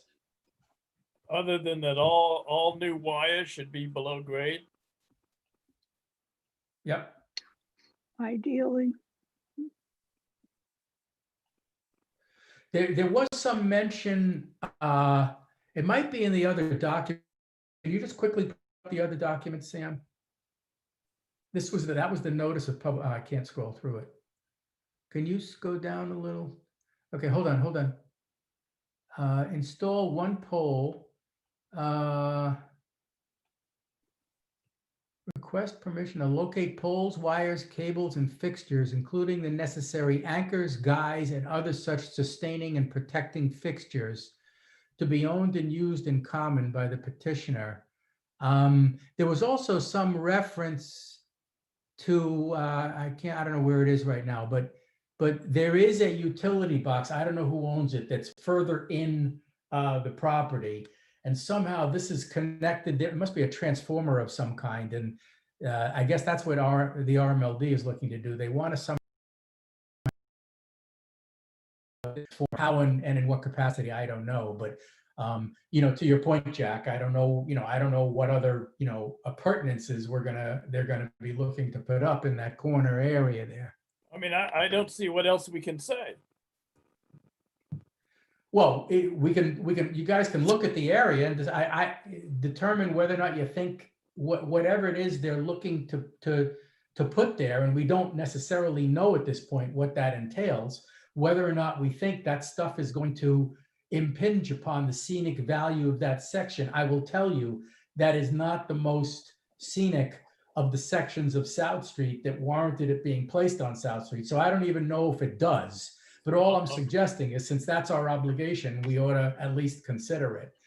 There's very little right there that is particularly scenic, in my opinion. It's kind of open to a large transformer. And I think it's also the back of the skating rink there. I'm not even aware whether there's any landscaping or trees there. So I'm not suggesting that it does. But all I am suggesting is that we ought to at least consider it. And if we get the chance to talk about it, because what can happen at the CPDC is if they conclude that it will impinge on legitimate scenic qualities, then they can have a conversation with the applicants to come up with either some alternatives or some mitigation to try to alleviate that. I don't know that any of that is possible, and I don't know that CPDC will care. Jonathan, I don't see that we have much room to maneuver here, because all telephone poles are ugly, all telephone wires are ugly, all Verizon wires are ugly. We should just have a blanket statement, put it underground. Well, okay. All I'm suggesting, Jack, is, and that's fine, but in terms of the process isn't, they're not asking whether or not the Historical Commission would have a preference for putting utilities underground. They're asking for our input with respect to how this might impact on a particular area that is considered scenic. I don't disagree with you that it's a valid statement to say that utilities should be put underground, but it's our obligation to address the question, which is, how does it impact the scenic area? And all I'm saying, in addition to what you're suggesting, is we ought to at least have, unless I'm just the schmuck who's going to show up there and say this, the full commission should have at least consider the scenic quality of that area before we render the statement. That's all I'm suggesting. If you look, and I was sharing the view from Google where they want to put that new pole. There's a pole kind of in the center of that image, and they want to put the new pole on the other side of the street closer to us. And can you somehow turn it so that you can see the playground area that's Sturgis Park? I will try. Because that's why I was saying, and Jack, I don't necessarily disagree with you, but I want people to consider it. So here's the first pole. There's the park, and there's the second pole, and they want to put the third pole right kind of where my cursor is at. Right. No question, Jonathan, that it would affect the visual quality of that particular position in the street. There's a beautiful white pine that in fact is going to have to come down eventually if they put the pole there. It's a nice little space, and they want to put another ugly pole. Just tell the CDC that we object to having a pole there, that it will adversely affect the visual qualities of that space. End of story. Good. How do other people feel, or no opinions? Seconded. Okay. Actually, you want to put that actually is a nice motion, which Virginia would have seconded, and that could be our statement with respect to this location. Amelia, could you somehow cobble that together for our minutes? I could if Jack gives me that again. Jack, are you able to somehow state it? Because I thought that was very well stated. You guys are going to be faster. These things only come very quickly and briefly, and then they fade immediately from my memory. At least we have a recording in this case, and everybody heard it. Yeah. Try it, Jack. would have to come down. That the pole would impair the scenic the scenic view, the scenic area, and would therefore violate the scenic roads or something like that. Okay. Samantha, can you put the picture up again? Samantha. I think she got. Earth to Samantha. Come in. She's working. She got kicked off. She did? Yeah, I saw it said she left. She's probably gonna have to try to reconnect. But she's the host, so how does she do that? Usually the host can. Well, get she's in touch with Julie, and Julie is still right. Well, actually, I don't see Julie there either. We've been set adrift. Oh no. Okay, Amelia, let's try it again. It's a beautiful little landscape space with a tall white pine. If they put another pole there, Samantha, Amelia, are you there? Yeah, I am. I'm listening. Eventually that white pine is going to have to be trimmed or cut down. The white pine and the curbing around that space makes it a nice little island, and a telephone pole in the middle would be very unfortunate. Well, and that it would impinge the scenic value of the It's area. absolutely, it would absolutely adversely affect the scene. And that Hello? and Gang, sorry, I was gone for a few minutes. yeah, we are trying to reconstitute what Jack's comment was in the form of a motion to represent our view. So he's reconstituting. I'm going to go back to being a rabbit. No, you can't. Oh, okay, that's fine as long as you stay with us. But Amelia, I would suggest that you also then go back and look at the videotape to try to cobble out together in a phrase, but also to include the fact that that the to the extent possible the utilities should be put underground so as not to adversely have that impact. Virginia, were you going to say something else?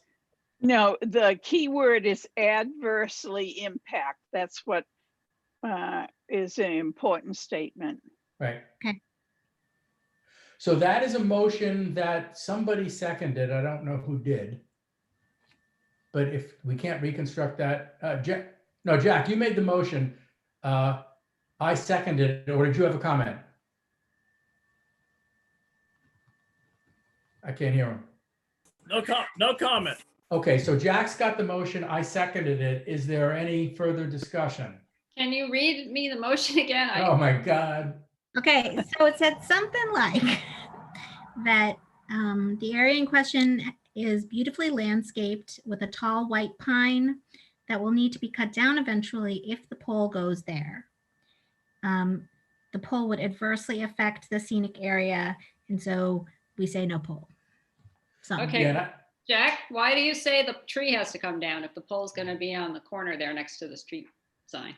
Because it's a white pine and the branches spread out, and eventually it's going to have to trim them. Why don't they plant a tree there, for heaven's sakes? Instead of a telephone pole, tell them to plant a tree. Well, they need the pole for the utilities. That's the whole point. Well, then put the utilities underground. And that's part of the motion. But to up, I think just as a friendly amendment that the white pine, beautiful white pine, which would be adversely impacted by virtue of the pole, well, we can just leave it as adversely impacted. I mean, regardless of whether it has to be cut down or trimmed, it's adversely impacted by having a 60-foot or 30-foot pole directly in front of it. I mean, the whole point about the scenic road is that it's view from the center line of the roadway. So if you put a pole there with other utilities hanging from it, as you can see the utilities going across there, that's going to block the view of that white pine, or it's going to adversely impact the view of the white pine. And I'm sure it's not an isolated pole. They're going to have wires running from the pole to other places. They're going to have that's why I wanted guys. that's part of the application. So Amelia, did you get that? That it's not just that it has to be cut, that it's adversely impacted by placement of the pole. Yep. And the adverse impact is both that it may have to be trimmed or cut, or that it's just blocked. I mean, that's the whole point of the scenic road, is that it has trees and plantings that beautify the view. Okay, so are we saying that we say no pole, or we say if you want a pole, it should be underground?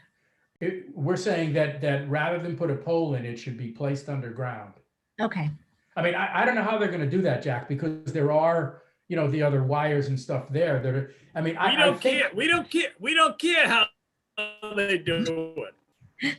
That's the nice thing about being on the Historic Commission. We just tell them what we want them to do.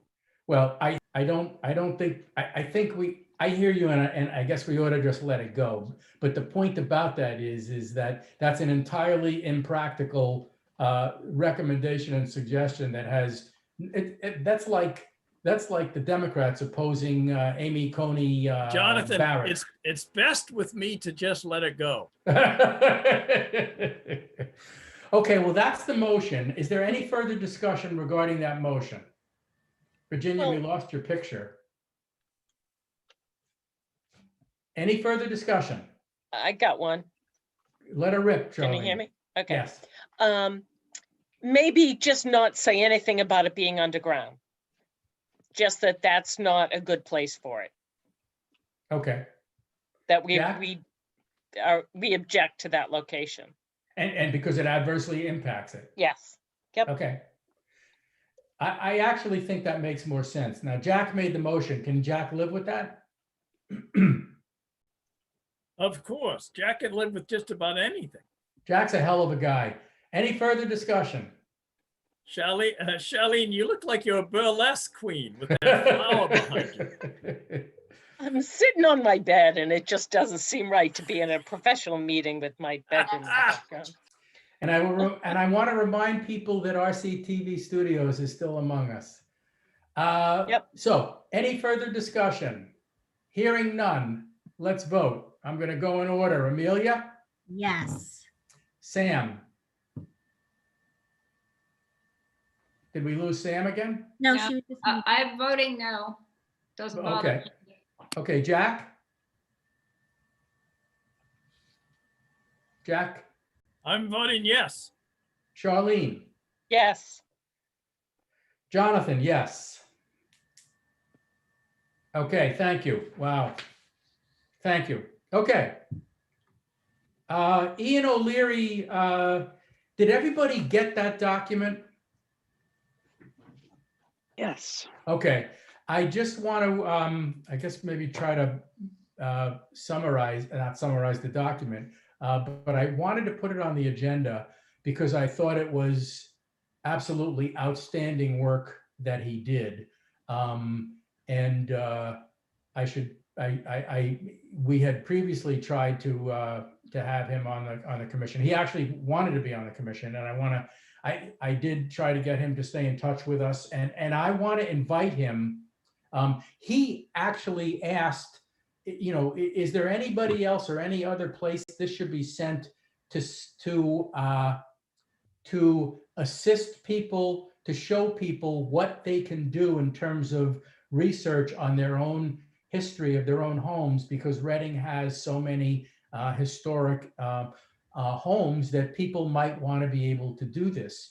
So my thought was I would like to invite him to a commission meeting, and I asked him about that, and he said he would like to do that just so that he can walk through with us what his process was, and then we can figure out how to best utilize him and his abilities as a resource for that purpose. So that's why I wanted to put it on the agenda. Sam, yes. Yeah, I like that idea of, be nice to hear him talk about how he did it. But he should also talk with the library. Eileen, I've forgotten her last name, is the historian. Barrett. And they, Barrett. oh, thank you. They might be interested in, him having a program or get out the word. Yeah, that's great. I thought about that as well. But I would also like us to think about having him come, particularly if we are actually going to be on TV. Virginia? I'd like to commend him. That was outstanding work. And sometimes if we give preservation awards, I think he'd be a great candidate for it because it was very thorough and well done. And very few of us would have the time or the inclination to do such an extensive work unless it was our own property. But kudos to him. He did an excellent job. Agreed. Agreed. I told him I thought it was absolutely brilliant and incredibly well done.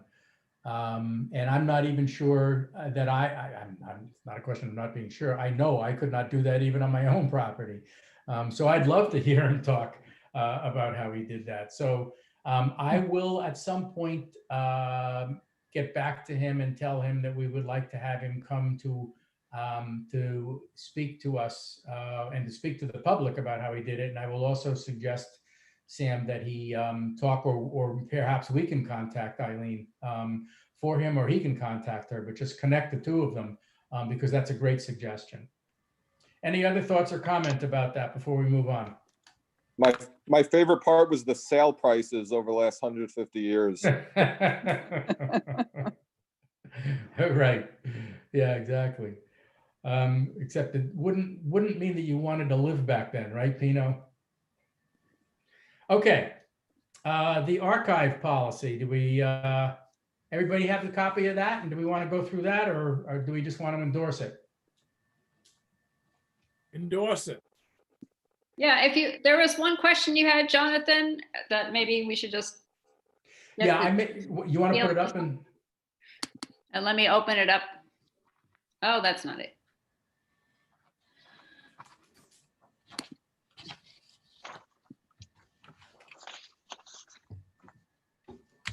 And I apologize about taking some liberties with my my suggested revisions to the language, but I thought it made a little bit more sense to me. Sorry, as the night wears on, my ability to find things in the computer. We actually lost you for a while physically.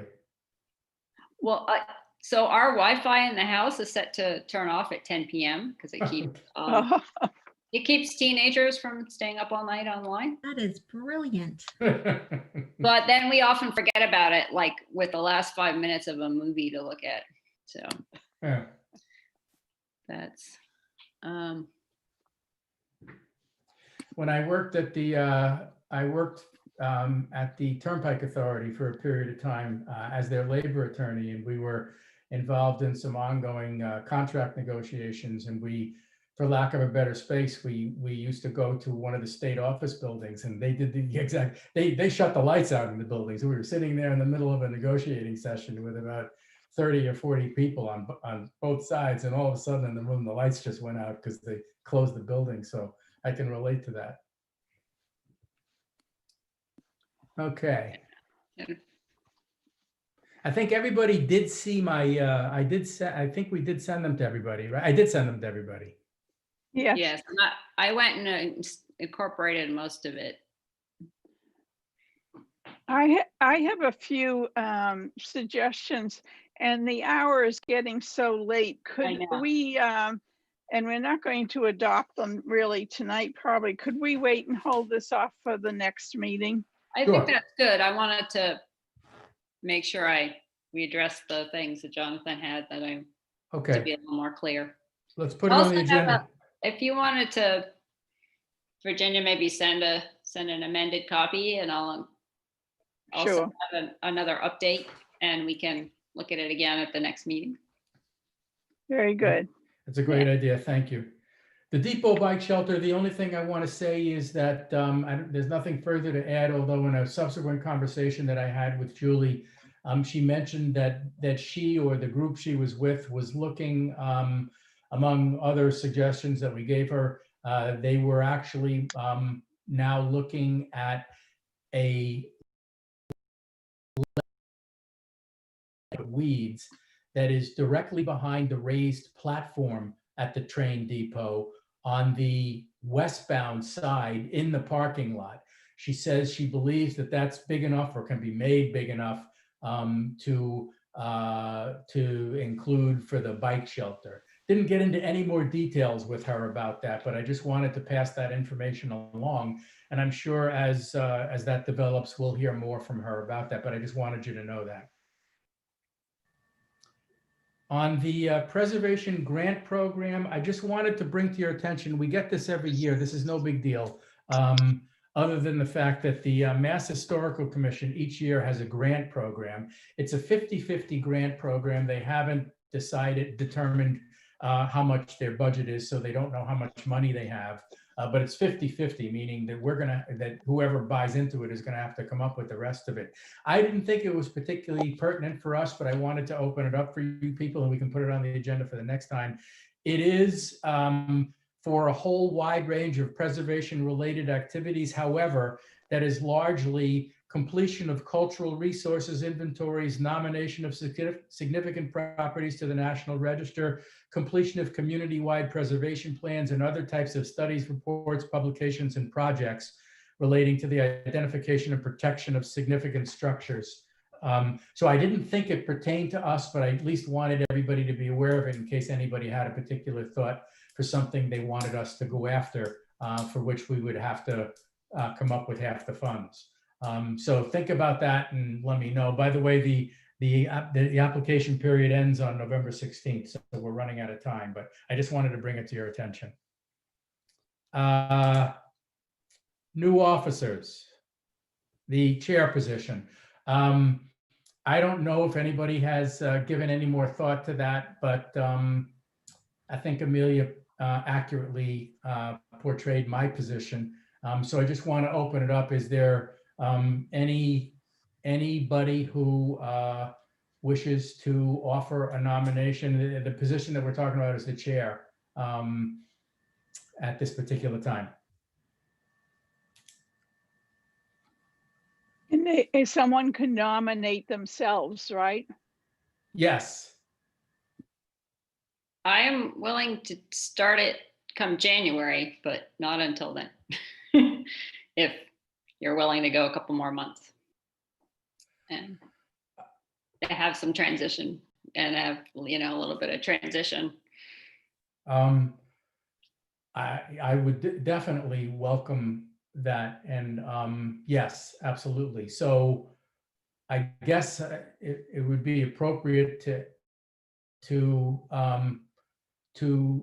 move that I would nominate Sam Couture for chair effective in January 2021. Does that make sense? Yeah. If anyone else wants to start right now, that's fine too. But come January, I have a little more time to focus. And Everett is told us last month he's leaving us at Historic District on November 3rd. Oh, wow.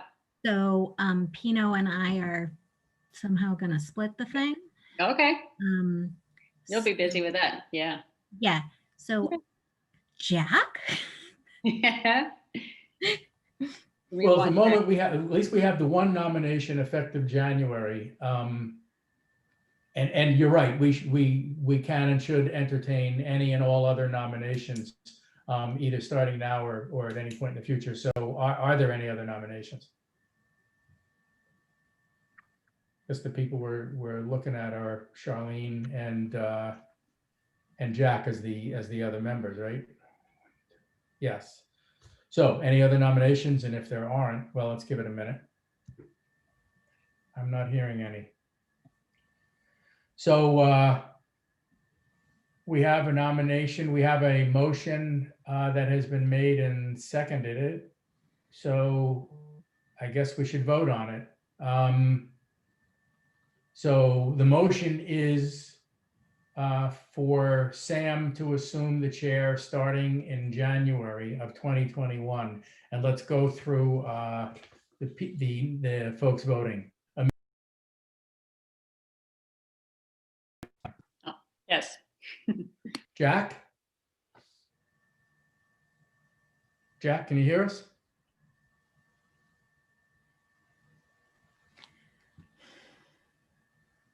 We don't know if Jack is still with us. Charlene? She's not with us still. She had to leave at 10. Oh, she did? Yeah. Okay. And I vote yes, but, well, that's 3, but I'd like, is Jack still with us? Supposedly. Yes. Did you vote on the motion to have Sam assume the chair in January? Yes. Okay, Yes. okay. So I guess the record should note I like Sam. I'll vote for Sam anytime. that. I don't know if you'll like me bossing you around during meetings, though. Jack doesn't like Other people anybody have tried, bossing him around. Samantha. Hey, look, I'm used to being bossed around. My wife bosses me around. My dog bosses me around. Okay. So at the moment, Amelia, can we have the minutes reflect? I wasn't aware of that. Can we have the minutes reflect? that Yeah, I put that in the chat. Charlene left before the vote? Yep. So it's 400. Yeah, okay. So congratulations and much thanks. And I will be of whatever assistance I can. Okay, new business, any new business? Yes, Yes. Virginia. I emailed you a request from Ann Marks, who has 25 slides from a slideshow in 1970s regarding the town's what is it? The drop-off center where Stop and Shop is now for recycling and trash. So it was Reading's first attempt at starting to recycle and all. And she has the slides and would like to dispose of them, and requested if the Historical Commission or Antiquarian Society or library would like them. She can't bear to throw them away. Is that something we'd be interested in taking into the archives? So these are slides. Yes. Of the initial venture into recycling that Reading undertook, I don't know when, but in an area in front of the Stop and Shop. Right. I take it they're physical slides and they're not, it's not an electronic version? No, I assume they're from a presentation, they're regular slides. Okay. And if I remember in the letter, she just made the statement that it represents a period of Reading's history with respect to in the venture of recycling. Right. So it does have some historical context. So what do folks think about accessioning it, as they say? And I suppose we could either accession it as a physical copy, or we could also accession it as a digital copy, I presume. I'm just throwing that out. Thoughts? I think it might be of interest to have, and slides don't take up a lot of room. You could clearly make some space, and we could always scan them when we start our scanning digitization project someday. Is it something, so when we say slides, we're talking about just a little like 2x2 slides. I'm wondering. Yeah, and we already have some slides in storage, so we can add it to the group. But we could also maybe take it and say, if we think we want to, want like on a bit of a contingency, like if we think, Yeah. They'll be all right. I kind of leave would support that. I would support that. Sorry. Oh, go ahead. I was just saying, I support the concept. I support the notion, the principle. And I would say that we can at least take it for now to determine whether or not it should be retained by us.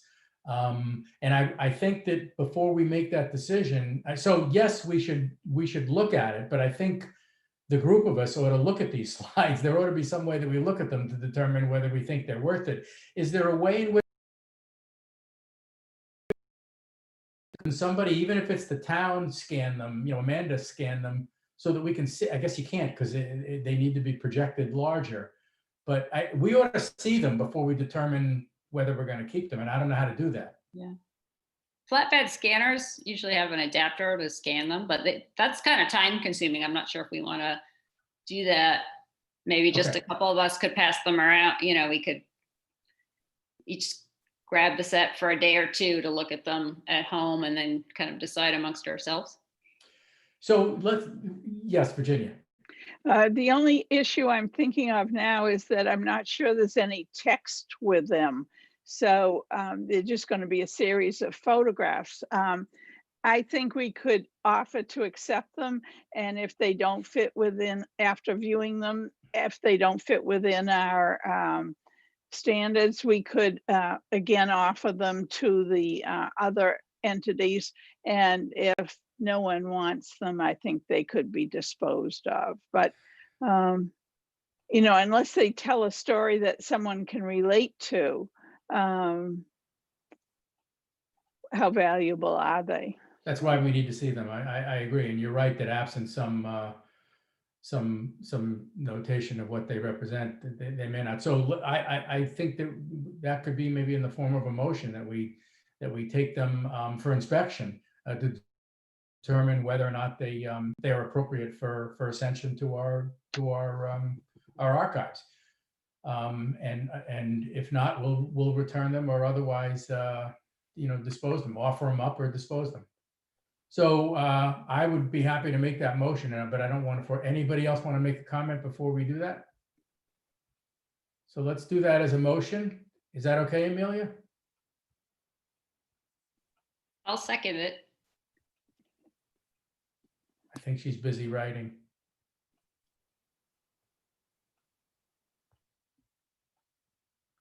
Good. Okay, so we have a motion and a second. Any further discussion? Hearing none. All in favor? Amelia? Yes. Sam? Yes. Jack? Jack, yes. Jack? Jonathan, yes. Jack, are you there? Come back to us, Jack. Let's just say 3 and 1 abstention. Jack, Yeah. did you vote yes on that motion? What was the motion? Stay with us, Jack. I shudder to ask Amelia to read it back. What is it about? It's about taking the slides. Yes. Yes. Taking them for the purpose on the condition of inspecting them to determine whether they're Absolutely. I'm all okay. for it. 4-0. Thank you very much. Good work. Any other new business? Hearing none, the minutes. Can we do that quickly? Everybody should have seen them. Everybody should have seen them. I make a motion that the minutes be approved as amended. I will second that. My only additional comment is that in my version of it, back to Amelia, I think I put a question mark about appointing Virginia, and I've since confirmed that I did do that. So remove the question mark. She was appointed. So we have a motion and a second. Any further discussion? Hearing none. Amelia, how do you vote? Yes. Sam? Yes. Jack? Yes. Jonathan? Yes. 4-0. Next meeting date. Hopefully it will not be nearly this long. We are looking at November. And I think we should stay with Thursday. November 12th is town meeting, so that can't work. We could do November 19th, and obviously November 26th is Thanksgiving. So if anybody wants to make a turkey for us, since we're not going to be with anybody else, does November 19th sound okay to people? Sounds good. November 19th will be our next meeting. I think we're done. Is there a motion to adjourn? I make that motion to adjourn. Any second? I Somebody second. second. Okay. We have a motion and a second. Any further discussion? None. Amelia, how do you Yes. vote? Sam? Yep. Jack, yes. Jonathan, yes. I say Jack, yes, because I saw his hand raised. Yes. 4-0. You are correct. Thank you very much. We are adjourned, everyone. Thank you. Thank you. Have a good Thanks weekend. very much. You Thank too, you. everybody. Stay safe. Night. Good night. Bye.